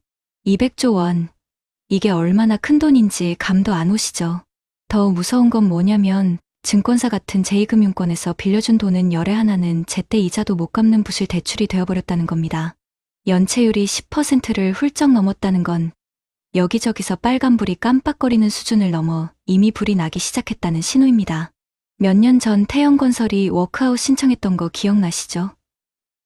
그게 바로 이 위험이 현실이 된 대표적인 사건입니다. 지금 건설 현장에서는 벌어들인 돈으로 이자조차 감당 못하는 좀비 기업들이 넘쳐난다는 경고가 계속해서 나오고 있습니다. 이런 상황에 기름을 붓는 게 바로 텅텅 빈 아파트, 즉 미분양 문제입니다. 올해 10월 기준으로 전국에 주인을 찾지 못한 새 아파트가 6만 9천 가구나 쌓여 있습니다. 특히 다 지어놓고도 안 팔리는 악성 미분양 물량이 2만 8천 채를 넘어서면서 역대 최고치를 찍고 있어요. 이건 정말 심각한 문제입니다. 건설사는 아파트를 팔아서 은행 빚을 갚아야 하는데 집이 안 팔리니 돈이 안 들어오고 결국 연쇄적으로 무너질 수밖에 없는 구조인 거죠. 그리고 이 미분양 물량의 85% 이상이 지방에 몰려있다는 점도 주목해야 합니다. 박철근 어르신 아들이 투자했던 가온체 퍼스트처럼 지방의 신축 아파트 사업들이 통째로 좌초될 위험이 아주 크다는 뜻입니다. 그런데 이런 거시적인 경제 위기보다 우리 시니어들에게 더 직접적이고 교활하게 파고드는 위험이 있습니다. 바로 투자 사기입니다. 박철근 어르신 아들이 당한 유령 아파트 사기처럼 요즘 사기꾼들은 정말 상상도 못할 방법으로 진화하고 있습니다. 작년 보고서를 보니 우리나라 성인 중 절반 가까이가 사기를 경험했고 4명 중 1명은 실제로 돈을 뜯겼다고 합니다. 그중 가장 흔한 게 바로 투자 사기였어요. 특히 우리 60대 이상 어르신들을 노리는 사이버 사기 피해가 4년 만에 4배나 늘었다고 하니 정말 남의 일이 아닙니다. 원금은 기본이고 확정 수익까지 보장해 드립니다. 아무나 못 사는 프리미엄 아파트 특별 분양 기회입니다. 이런 달콤한 말로 유혹해서 평생 모은 노후 자금을 노리는 겁니다. 요즘에는 가상화폐랑 엮어서 더 복잡한 수법을 쓰기도 하고요. 전문가들은 어르신들이 이런 사기에 쉽게 넘어가는 이유가 금융 지식이 조금 부족하고 자산을 불리고 싶은 마음이 크고 또 외로운 마음을 파고들기 때문이라고 분석합니다. 이런 사기 피해는 단순히 돈만 잃는 데서 끝나지 않습니다. 노후 빈곤으로 이어지고 깊은 우울증에 빠지게 하고 심지어는 극단적인 선택으로까지 이어질 수 있는 무서운 범죄입니다. 우리나라 65세 이상 노인 빈곤율이 40%를 넘어서 경제협력개발기구 OECD 국가 중 최고 수준이라는 부끄러운 통계가 있습니다. 이렇게 소득이 불안정하니 마음이 불안하고 우울감이 높아질 수밖에 없는 거죠. 자, 그럼 이렇게 암울한 이야기만 늘어놓을 수는 없겠죠. 우리에게는 김민준 선생님이라는 희망적인 사례가 있습니다. 역사 교사였던 김민준 선생님의 노후는 화려하진 않지만 옥상 텃밭의 흙냄새처럼 구수하고 단단합니다. 몇 년 전 부동산 광풍이 불 때 친구가 지식산업센터에 투자하면 큰 돈을 벌 수 있다고 매일같이 졸랐지만 흔들리지 않았습니다. 원칙과 상식을 지키며 투기적인 투자를 거절했던 거죠. 그 결과 친구는 PF 부실 사태에 휘말려 전 재산을 잃고 건강까지 나빠졌지만 김민준 선생님 부부는 매달 꼬박꼬박 나오는 320만 원의 공무원 연금과 소소한 텃밭 농사로 평화롭고 행복한 노후를 보내고 계십니다. 김민준 선생님의 이야기가 바로 우리 모두가 찾아야 할 인생 답안지 아닐까요? 전문가들은 한 목소리로 말합니다. 은퇴 후에는 돈을 불리는 수익성보다 내 자산을 안전하게 지키는 안정성과 매달 생활비를 만들어내는 현금 흐름이 100배, 1000배 더 중요하다고 말입니다. 구체적으로 몇 가지만 꼭 기억해 주십시오. 첫째, 연금 시스템을 최대한 활용하셔야 합니다. 국민연금, 퇴직연금, 개인연금, 2, 3층 연금 체계를 튼튼하게 쌓아 올려야 합니다. 특히 국민연금은 수령 시기를 최대 5년 늦추면 매년 7.2%씩 연금액이 늘어나는 연기연금 제도가 있으니 꼭 활용하시고 퇴직연금 IRP도 일시금으로 찾지 말고 연금으로 받으면 세금을 30%나 아낄 수 있습니다. 지금 사는 집을 담보로 평생연금을 받는 주택연금도 아주 훌륭한 방법입니다. 둘째, 자산 포트폴리오를 안정적으로 짜야 합니다. 노후 자금은 원금을 잃을 가능성이 낮은 예금이나 적금, 나라에서 발행하는 국공채, 신용등급이 아주 높은 회사채 중심으로 굴려야 합니다. 여기에 물가 상승을 막아주고 매달 월세처럼 돈이 나오는 배당주 ETF 같은 상품을 조금 섞어주는 것도 좋습니다. 그리고 혹시 모를 비상 상황에 대비해서 전체 자산의 30%에서 50%는 언제든 바로 꺼내 쓸 수 있는 현금성 자산으로 가지고 계셔야 마음이 편합니다. 셋째, 부동산에 대한 환상을 버리셔야 합니다. 부동산 불패 신화는 이제 옛말입니다. 관리비에 세금에 집이 비어있을 때의 손해까지 생각하면 오히려 위험 자산이 될 수도 있습니다. 전문가와 상담해서 월세를 받는 수익형 부동산으로 바꾸거나 앞서 말씀드린 주택연금을 활용하는 등 현금 흐름을 만드는 방향으로 전환을 고민하셔야 합니다. 넷째, 소득 크레바스에 대비해야 합니다. 보통 60세의 직장에서 은퇴하고 국민연금은 65세부터 받기 시작하는데 이 5년 동안의 소득 공백기를 소득 크레바스라고 부릅니다. 이 시기를 대비해서 50대부터 재취업을 준비해서 소득을 보충하고 연금 수령액도 높이는 노력이 필요합니다. 마지막으로 혼자서 끙끙 앓지 마시고 꼭 전문가의 도움을 받으십시오. 노후에 최소 생활비로 한 달에 251만 원, 적정 생활비로는 369만 원 정도가 필요하다고 하니 이걸 기준으로 목표를 세우고 계획을 짜야 합니다. 시니어금융교육협의회나 국민연금공단 노후준비지원센터, 서울시 50플러스 포털 같은 곳에 가면 무료로 상담도 해주고 좋은 정보도 많이 얻을 수 있습니다. 박철근 어르신의 아픔과 김민준 선생님의 지뢰가 우리에게 주는 교훈은 아주 명확합니다. 이 험난한 시대를 살아가는 우리에게 진짜 필요한 인생 답안지는 눈앞의 화려한 대박이 아니라 어떤 비바람에도 무너지지 않을 단단하고 소박한 나만의 성벽을 쌓는 지혜입니다. 돈이나 재산은 있다가도 없어질 수 있습니다. 하지만 우리가 평생을 바쳐 지켜온 사랑하는 가족과 평범한 하루하루의 소중함이야말로 그 무엇과도 바꿀 수 없는 가장 완벽한 인생의 정답이라는 사실을 꼭 기억하셨으면 좋겠습니다. 그렇다면 앞선 사례들을 해결할 수 있는 방법은 무엇이 있을까요? 먼저 박철근 씨, 가족처럼 고수익 보장이라는 달콤한 유혹에 빠져 노후 자금을 한순간에 잃는 비극을 막기 위해 우리 정부와 여러 기관들은 어르신들의 소중한 노후 자금이 안전하게 지켜지고 또 안정적으로 늘어날 수 있도록 적극적으로 돕고 있습니다. 국민연금공단 중앙노후준비지원센터에서는 전 국민을 대상으로 재무뿐만 아니라 건강, 여가, 대인관계 등 노후 준비 전반에 걸친 무료 상담과 교육을 제공하고 있어요.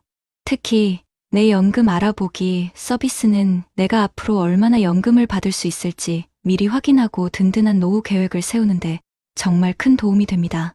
또 금융감독원의 FSS 시니어 금융아카데미는 직접 경로당이나 노인복지관으로 찾아가서 노후 자산관리법, 금융사기 예방법, 디지털 금융활용법 같은 실질적인 교육을 제공해 어르신들의 금융 이해도를 높이고 있습니다.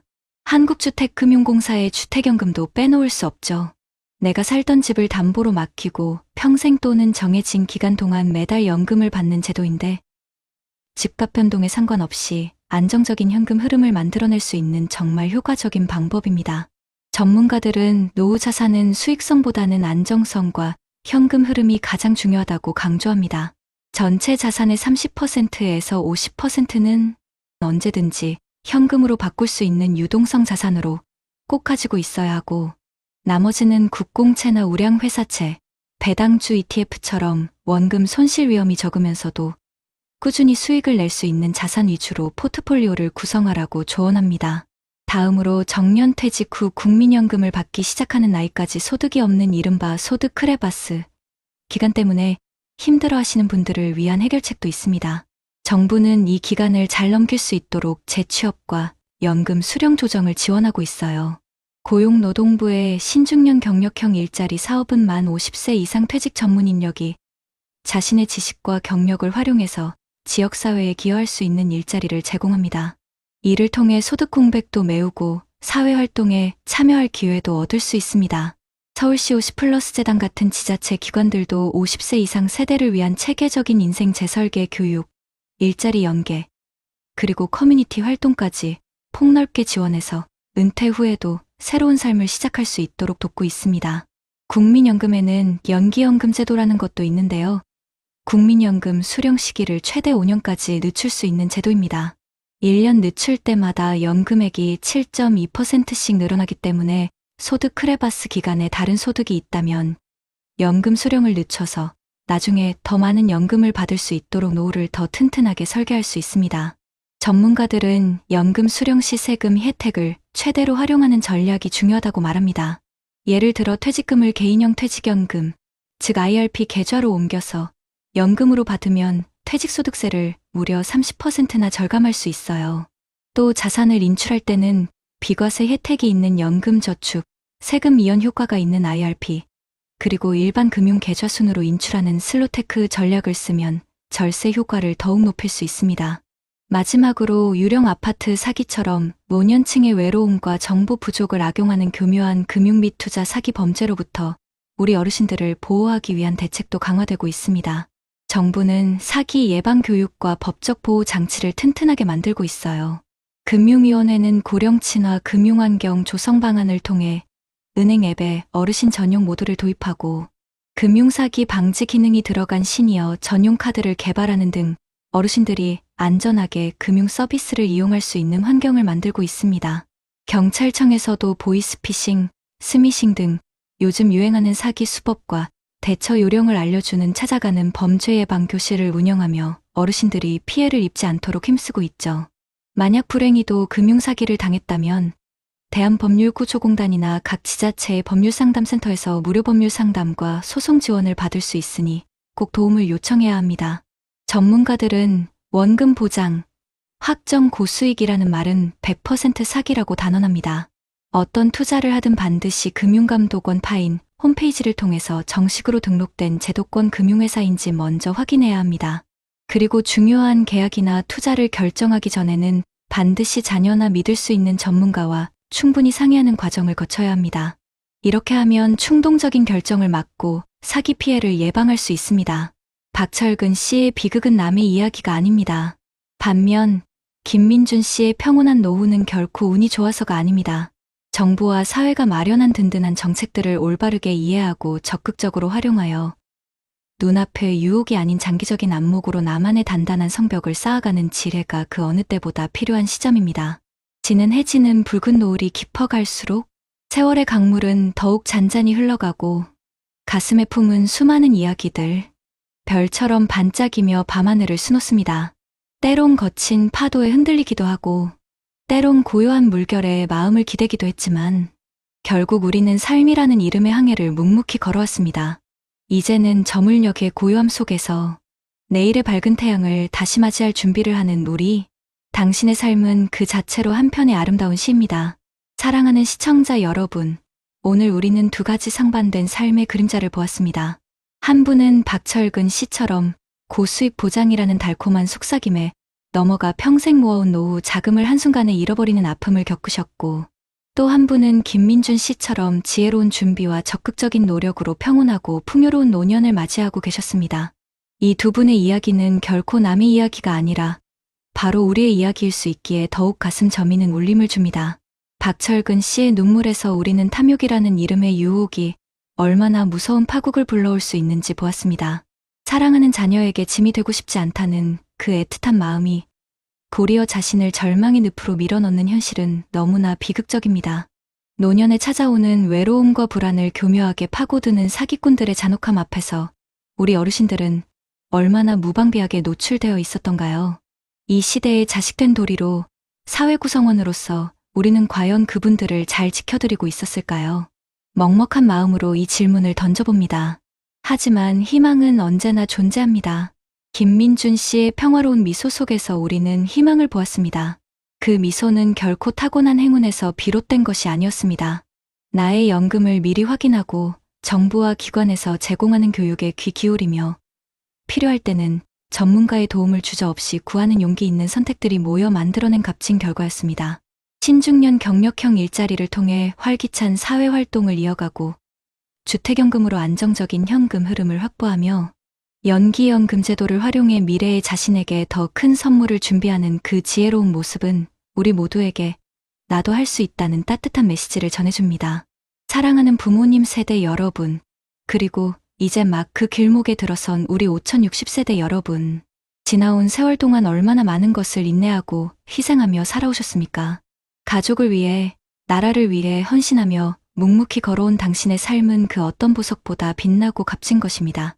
이제는 오롯이 당신 자신을 위해 살아가도 괜찮다고 말해주고 싶습니다.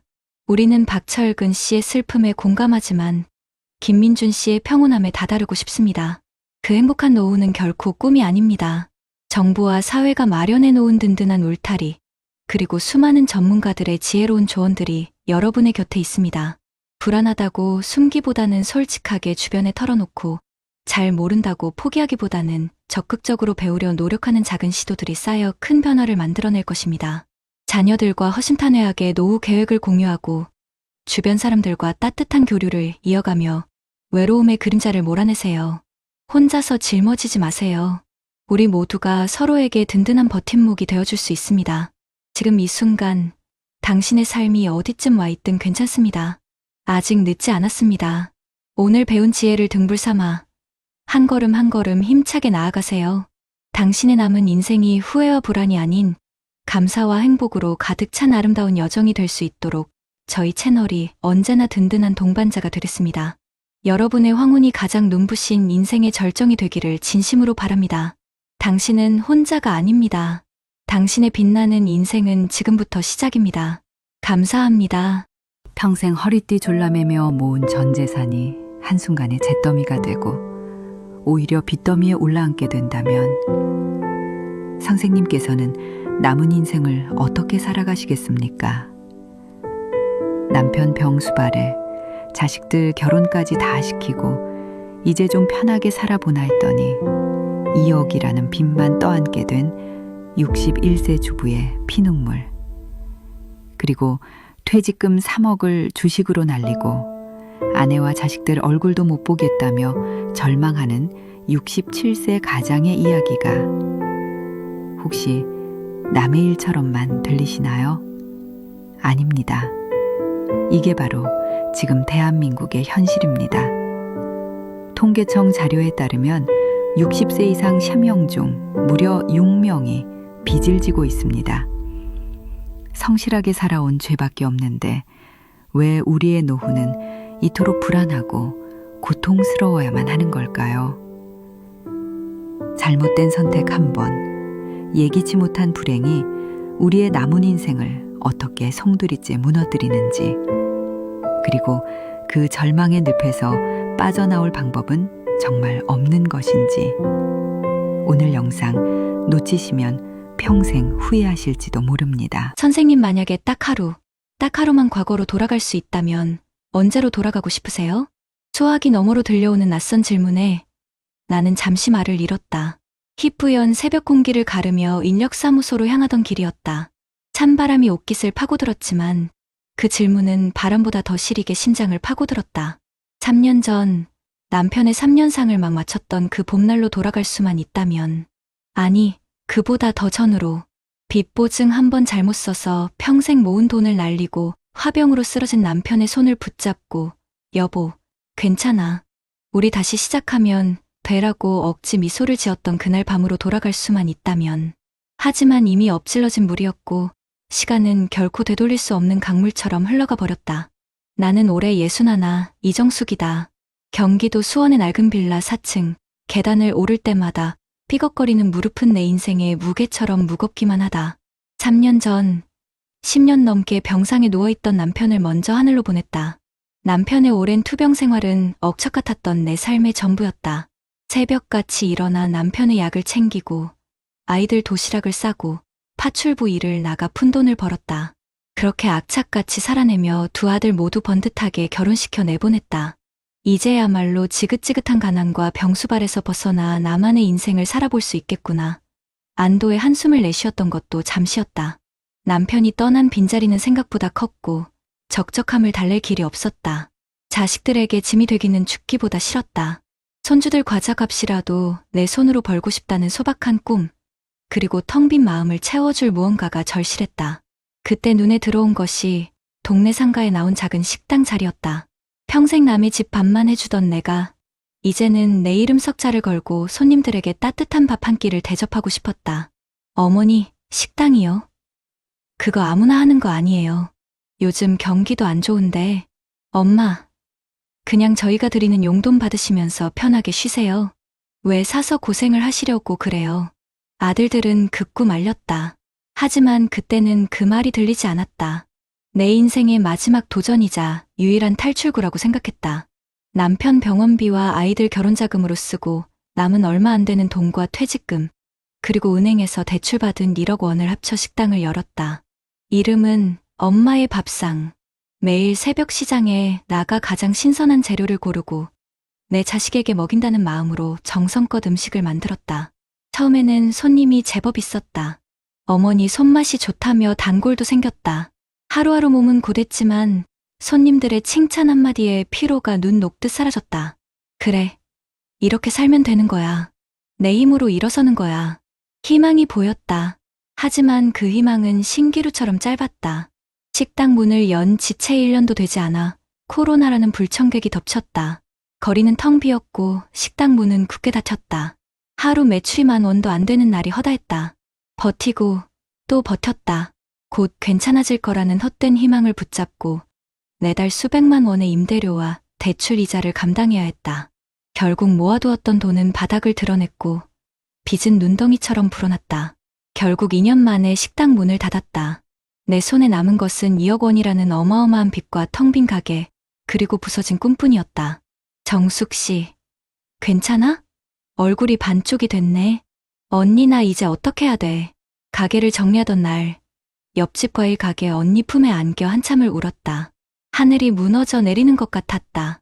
평생을 성실하게 남에게 손가락질 받지 않으려 아등바등 살아왔는데 왜 내게 이런 시련이 닥치는 걸까? 신이 있다면 멱살이라도 잡고 따지고 싶었다. 자식들에게는 차마 빚 이야기를 꺼낼 수 없었다. 이제 막 가정을 꾸리고 제 살길 찾아가는 아이들에게 짐이 될 수는 없었다. 엄마는 괜찮다. 걱정하지 마라. 태연한 척 전화를 끊고 돌아서서 얼마나 많은 눈물을 삼켰는지 모른다. 당장 먹고 사는 것이 문제였다.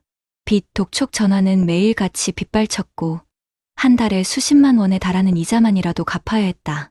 60이 넘은 나를 써주는 곳은 없었다. 그러다 우연히 구인 광고에서 건물 청소 미화원 모집 공고를 보았다.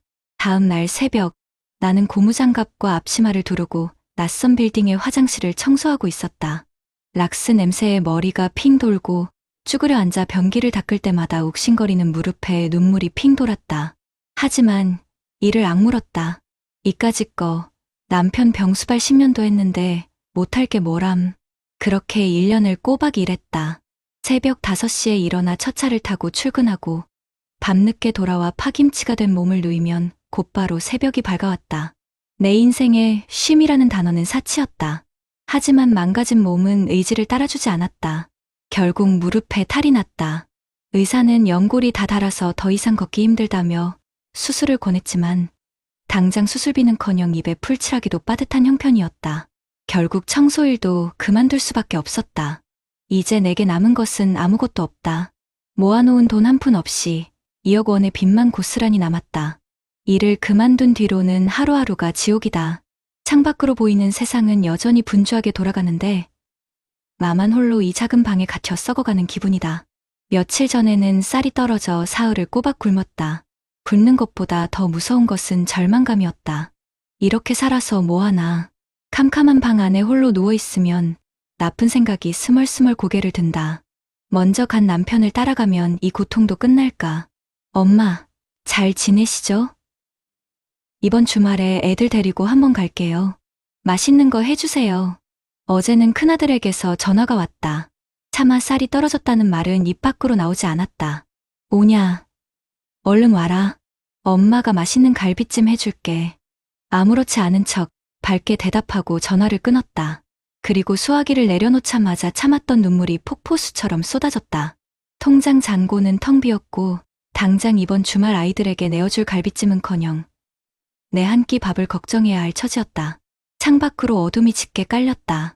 이 밤이 지나면 또다시 절망의 아침이 밝아오겠지. 수면제를 털어놓고 잠을 청해보지만 빛 독촉에 시달리는 악몽에 시달리다 깨기 일수다. 매일 밤 나는 베개를 적시며 기도한다. 신이시여, 제게 왜 이런 시련을 주시나이까. 성실하게 살아온 죄밖에 없는데 어째서 제 노년은 이토록 고통스러워야 합니까? 잘못된 선택 한 번이, 예기치 못한 불행이 내 남은 인생을 이렇게 송두리째 무너뜨릴 줄은 꿈에도 몰랐다.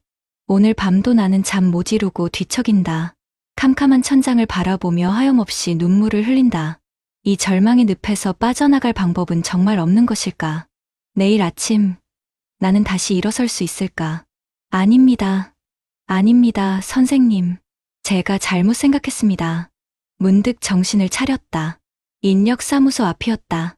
소화기 너머에서는 여전히 나를 선생님이라 부르는 젊은 목소리가 들려왔다. 언제부터 통화를 하고 있었는지, 내가 무슨 말을 짓거렸는지 기억조차 나지 않았다.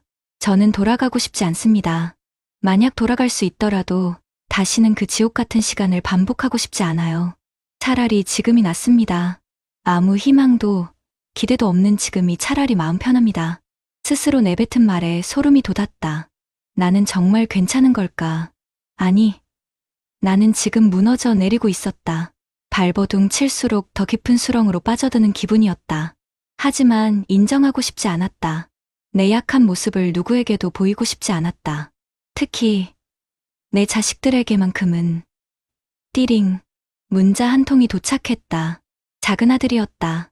엄마, 사랑해요. 이번 주말에 용돈 두둑이 들고 갈게요.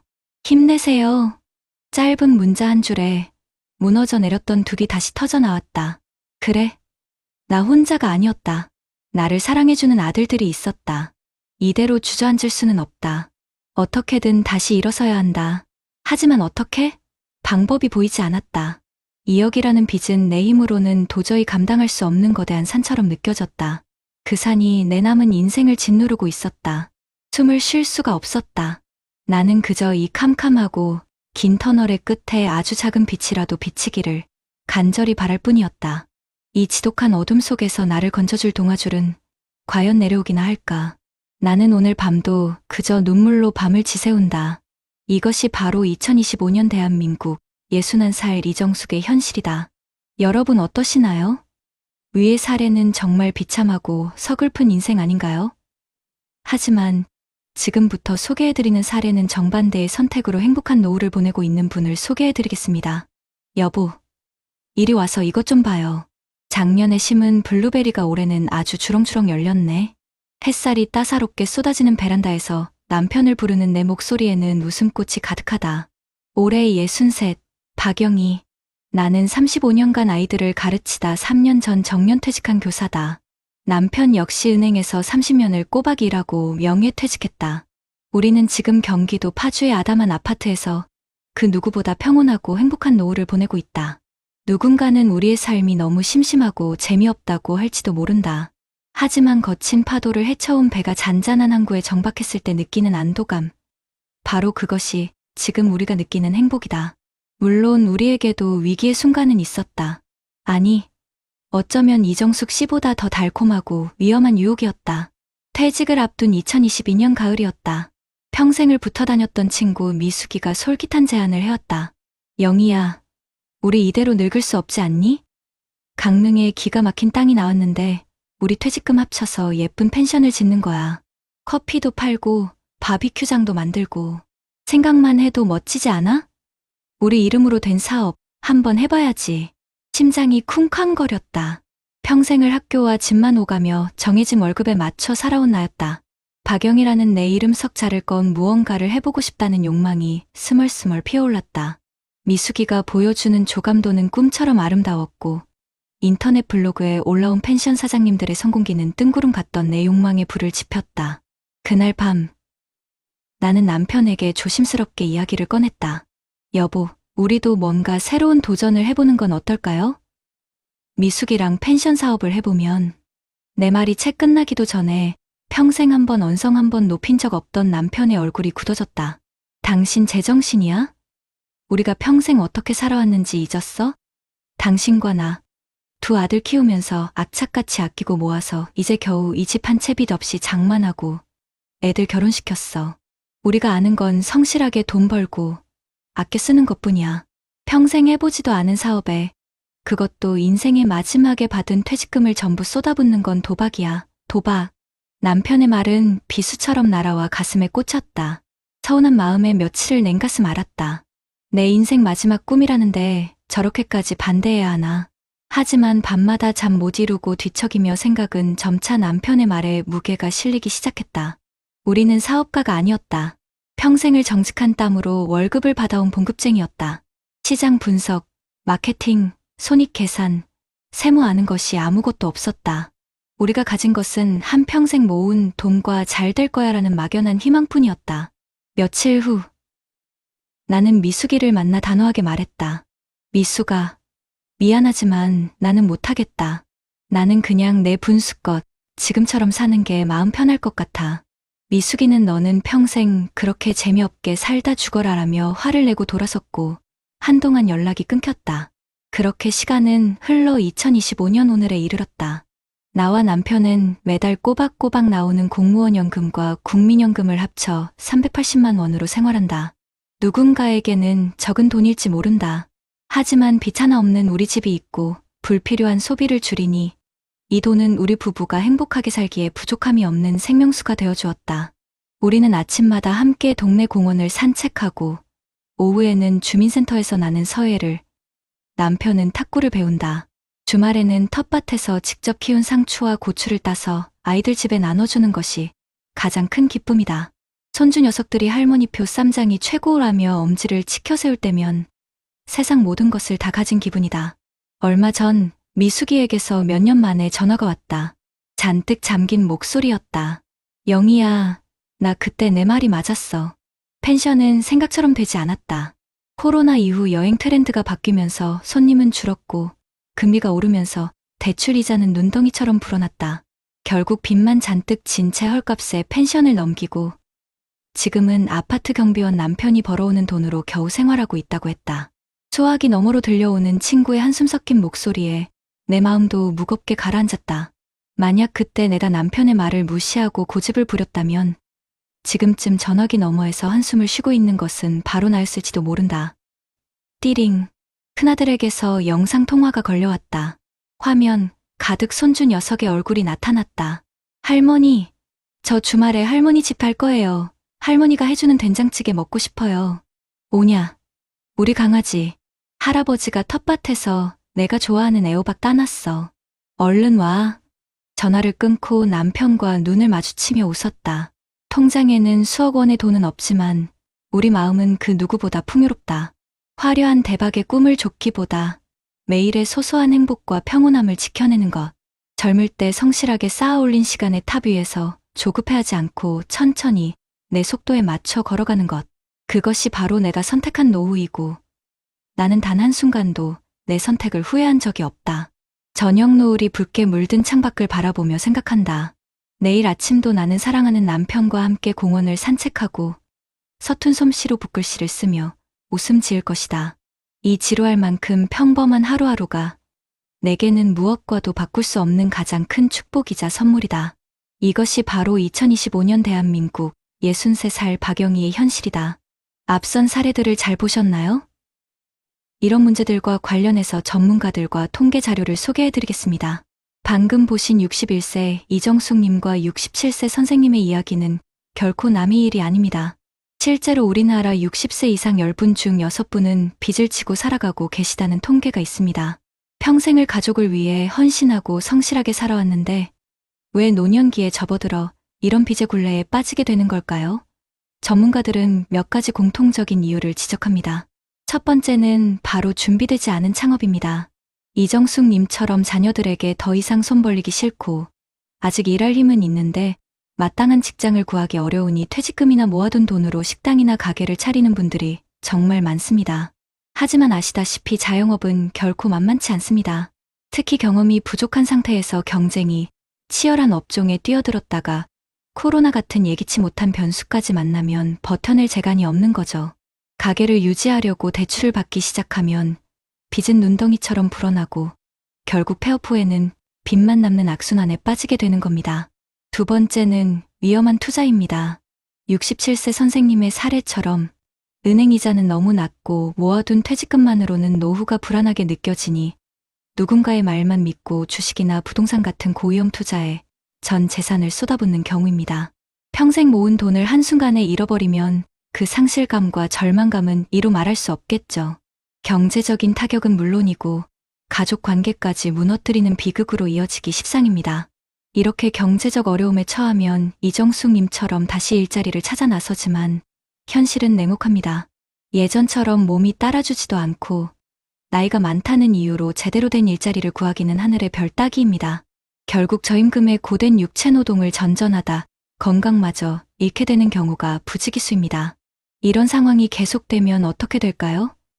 돈 문제, 건강 문제, 그리고 사회로부터 고립됐다는 외로움까지 겹치면서 극심한 우울감에 시달리게 됩니다.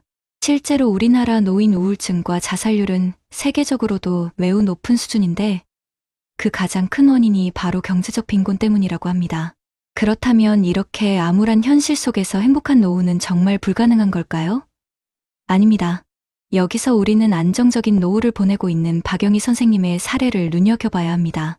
박영희 선생님 부부는 공무원 연금과 국민연금을 합쳐 매달 380만 원의 고정적인 수입으로 생활하고 계십니다. 큰 돈은 아니지만 이분들에게는 가장 큰 자산이 하나 있습니다. 바로 빚이 없다는 사실입니다.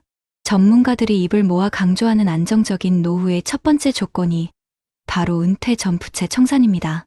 빚이 없으니 매달 들어오는 연금으로 생활비를 쓰고 남는 돈으로 소소한 행복을 누릴 여유가 생기는 거죠. 또 한 가지 중요한 점은 박영희 선생님 남편께서 주변의 유혹에도 불구하고 펜션 사업 같은 불확실한 투자에 뛰어들지 않았다는 겁니다. 평생 모은 소중한 노후 자금을 위험한 곳에 던지는 대신 안정적인 현금 흐름을 지키는 현명한 선택을 하신 거죠. 하지만 돈이 전부는 아닙니다. 박영희 선생님 부부의 삶이 행복해 보이는 진짜 이유는 따로 있습니다. 매일 함께 산책하며 건강을 챙기고 서예와 탁구 같은 새로운 취미를 배우며 삶의 활력을 얻고 텃밭을 가꾸고 손주들과 시간을 보내며 정서적인 만족감을 느끼는 것. 바로 이런 비재정적인 요소들이야말로 노년의 삶을 풍요롭게 만드는 핵심입니다. 결국 두 사례는 우리에게 명확한 교훈을 줍니다.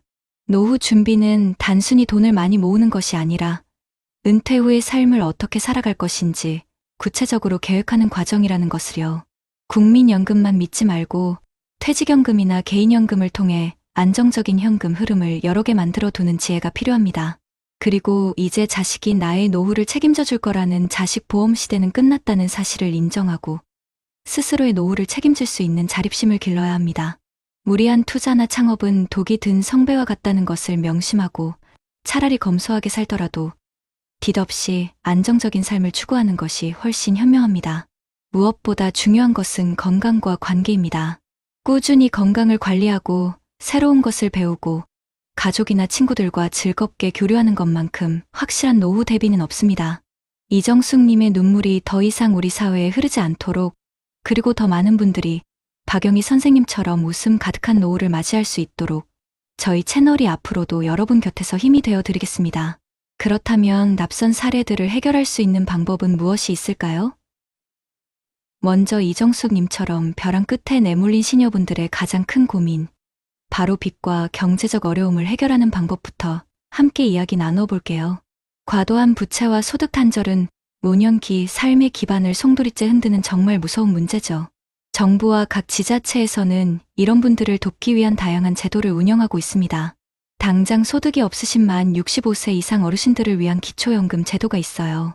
소득 하위 70%에게는 매달 약 35만 원 내외의 일정 금액을 지급해서 최소한의 생계를 유지하고 자녀들의 부담도 덜어드릴 수 있습니다. 이정숙님께서도 신청 자격이 되는지 꼭 주민센터를 통해 확인해 보셔야 해요. 그리고 감당하기 어려운 빚 때문에 힘들어하시는 분들을 위해 신용회복위원회의 채무조정 제도를 활용할 수 있습니다. 프리워크아웃이나 개인 워크아웃 같은 제도를 통해서 이자율을 낮추고 상환기간을 연장하거나 심지어 일부 채무를 감면받을 수도 있어요. 특히 만 70세 이상 고령자분들께는 추가적인 채무 감면 혜택도 주어진다고 하니 혼자 고민하지 마시고 꼭 전문가의 도움을 받아보시는 게 중요합니다. 집은 있는데 당장 현금 소득이 부족한 분들을 위해서는 주택연금, 그러니까 영무기지론도 아주 효과적인 방법이에요. 내가 가진 집을 담보로 맡기고 평생 혹은 일정 기간 매달 연금처럼 생활비를 받을 수 있어서 안정적인 노후 소득을 마련하는 데 큰 도움이 됩니다. 전문가분들은 노년기 부채는 혼자 해결하기 정말 어렵다고 강조해요.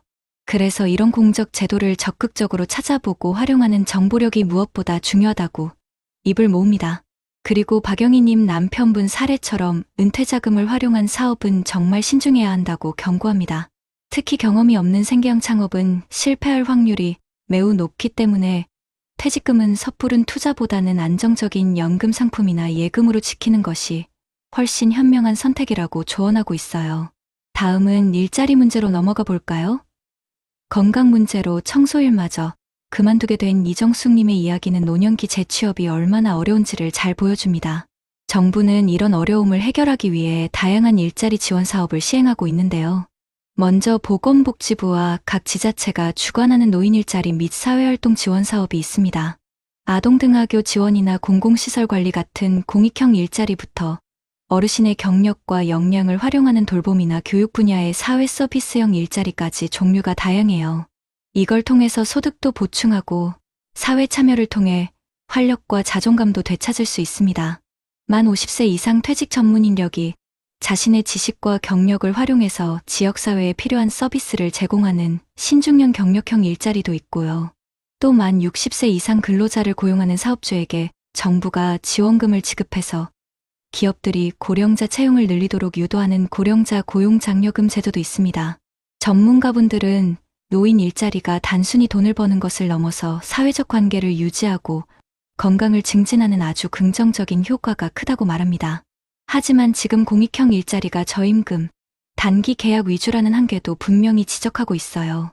박영희 님처럼 은퇴 후에도 만족도를 높일 수 있도록 개인의 경력과 전문성을 살릴 수 있는 양질의 일자리를 지속적으로 확대해야 한다고 조언하며 이를 위해 정부와 지자체의 재교육 및 직업훈련, 프로그램 강화가 시급하다고 강조합니다. 마지막으로 극단적인 생각까지 하셨던 이정숙님의 사례에서 볼 수 있듯이 노년기 정신건강 문제의 심각성도 빼놓을 수 없습니다. 박영희님께서 취미 활동과 가족 교류로 활기찬 노후를 보내는 것과는 정말 대조적이죠. 이런 마음의 병, 노인 우울증과 사회적 고립을 치유하기 위한 정부 정책과 제도들도 잘 마련되어 있습니다. 전국 시군구에 설치된 정신건강복지센터와 치매안심센터에서는 누구나 쉽게 정신건강 상담을 받을 수 있어요. 특히 노인 우울증은 조기에 발견하고 상담하는 것이 정말 중요하고 전문 상담사의 도움을 통해 심리적 안정을 찾고 필요한 치료로 연계될 수 있습니다. 또 일상생활이 어려운 취약 노인분들을 대상으로 하는 노인 맞춤 돌봄 서비스도 있어요. 안전 확인, 가사 및 활동 지원, 사회 참여 등 다양한 서비스를 제공해서 주기적인 방문과 안부 전화를 통해 사회적 고립감을 해소하고 정서적 지지를 제공하는 아주 중요한 사회적 안전망입니다. 박영희 님이 즐기시는 서예, 탁구 같은 다양한 여가 교육 프로그램을 제공하는 경로당 및 노인복지관도 활성화되어 있습니다. 단순한 쉼터를 넘어 교류와 배움의 공간으로 기능하면서 새로운 친구도 사귀고 활기찬 노년을 보낼 수 있도록 지원하고 있어요. 전문가분들은 재정적 안정만큼이나 비재정적 노후 준비가 중요하다고 강조합니다. 박영희님의 사례처럼 은퇴 후의 시간을 채워줄 취미생활, 꾸준한 운동 습관, 그리고 가족 및 친구와의 유대 관계는 노년기 삶의 만족도를 결정하는 핵심 요소입니다. 경제적 어려움이 심리적 위축으로 이어지지 않도록 문턱 낮은 상담 서비스를 적극적으로 이용하고 동네 복지관 프로그램에 참여해서 스스로 사회와 연결되려는 노력이 무엇보다 중요하다고 조언하고 있습니다. 이정숙님의 눈물이 그저 한 개인의 불행으로 끝나지 않으려면 이렇게 촘촘하게 마련된 사회적 안전망을 적극적으로 활용하고 박영희님의 현명한 선택을 교훈 삼아 우리 사회 전체가 시니어의 삶에 더 많은 관심을 가져야 할 때입니다. 세월의 강물, 굽이굽이 흘러주름진 얼굴에 삶의 흔적 새기네. 때론 거친 물살에 쓸려가듯 아팠고 때론 잔잔한 물결에 평화로이 미소 지었네. 잊지 말아요. 그 모든 순간이 당신이라는 아름다운 강을 만들었음을. 이제 이 강물 끝 새로운 바다가 펼쳐지니 두려워 말아요. 아직 끝나지 않은 당신의 이야기. 사랑하는 시니어 여러분, 그리고 그분들의 소중한 가족 여러분. 이정숙님의 메마른 눈물 속에서 우리는 삶의 벼랑 끝에 선 고독과 절망을 보았습니다. 앞만 보고 달려온 세월 끝에 찾아온 경제적 어려움, 건강의 그림자, 그리고 그 모든 것을 홀로 감당해야 하는 막막함은 비단 이정숙님만의 이야기가 아닐 겁니다. 하지만 박영희님의 환한 미소와 활기찬 일상에서는 또 다른 희망을 발견했습니다. 넉넉한 준비와 끊임없이 배우고 나누는 삶이 얼마나 빛날 수 있는지, 서로 기대고 함께 걸어가는 길이 얼마나 따뜻한지를 말입니다. 우리 모두는 때때로 이정숙님처럼 막막한 어둠 속에 갇힌 듯한 기분을 느낄 수 있습니다. 하지만 기억해 주세요. 당신은 혼자가 아니라는 것을. 절망의 끝에 섰다고 느껴질 때조차 우리가 함께 찾아볼 수 있는 작은 손길, 희망의 빛은 언제나 존재합니다. 기초연금의 따스한 품이 당신의 최소한의 삶을 지켜줄 수 있고, 신용회복위원회의 문을 두드리면 얽히고 설킨 빚의 실타래를 전문가의 도움으로 풀어낼 수 있습니다. 살아온 터전인 집이 든든한 버팀목이 되어주는 주택연금은 안정적인 내일을 위한 희망의 씨앗이 될 수 있습니다. 섣부른 투자의 유혹 대신 현명하게 지켜낸 노후 자금은 불안한 마음을 든든하게 받쳐줄 뿌리가 될 것입니다. 이정숙 님이 건강 문제로 청소일마저 놓아야 했던 것처럼 몸의 변화는 피할 수 없는 현실입니다. 그러나 포기하지 않는다면 당신의 경험과 지혜를 나눌 수 있는 새로운 일자리의 문은 언제든 열릴 수 있습니다. 보건복지부와 지자체의 노인 일자리 사업은 단순히 소득을 넘어 사회의 일원으로서 당신의 가치를 다시금 느끼게 해줄 소중한 기회가 될 것입니다. 당신의 손길이 필요한 곳이 얼마나 많은지, 당신의 이야기가 누군가에게 얼마나 큰 위로가 될 수 있는지 잊지 마세요. 무엇보다 우리 마음의 건강을 지키는 일은 정말 중요합니다. 극단적인 생각까지 했던 이정숙님의 눈물이 다시는 흐르지 않도록 혼자 아파하지 마세요. 전국 시군구에 설치된 정신건강복지센터와 치매안심센터는 당신의 이야기를 들어주고 지친 마음을 어루만져 줄 따뜻한 공간입니다. 박영희 님처럼 서예를 하고 탁구를 치며 새로운 친구를 만나고 함께 웃고 배우는 경로당과 노인복지관은 단순히 시간을 보내는 곳이 아니라 당신의 삶을 활기찬 색깔로 채워줄 행복의 씨앗을 뿌리는 곳입니다. 가족과 이웃, 그리고 사회와의 끈을 놓지 않는 것. 그것이야말로 진정한 행복을 만드는 비재정적 자산입니다. 사랑하는 시청자 여러분, 세월의 강을 건너온 당신의 삶은 그 자체로 눈부신 역사입니다. 비록 예상치 못한 파도와 역풍을 만날지라도 우리 안에는 그 모든 것을 이겨낼 지혜와 용기가 있습니다. 이정숙님의 눈물에서 우리는 더 늦기 전에 서로에게 손을 내밀어야 할 이유를 배웠고, 박영희님의 미소에서 우리는 아름다운 황혼을 위한 노력의 가치를 깨달았습니다. 누구에게나 나이 들면 찾아옵니다. 하지만 그 나이 들미 고통과 슬픔이 아닌 충만함과 행복으로 가득 채워질 수 있도록 우리는 서로에게 기꺼이 길잡이가 되어주어야 합니다. 당신의 남은 날들이 걱정과 근심으로 얼룩지지 않고 매일매일 새로운 희망으로 빛나기를 진심으로 바랍니다. 작은 용기, 한 걸음의 노력, 그리고 서로를 향한 따뜻한 마음이 모여 당신의 노년은 그 어떤 시절보다도 아름다운 황금빛으로 물들 것입니다. 우리는 당신의 모든 순간을 응원하며 언제나 곁에서 함께 걸어가겠습니다.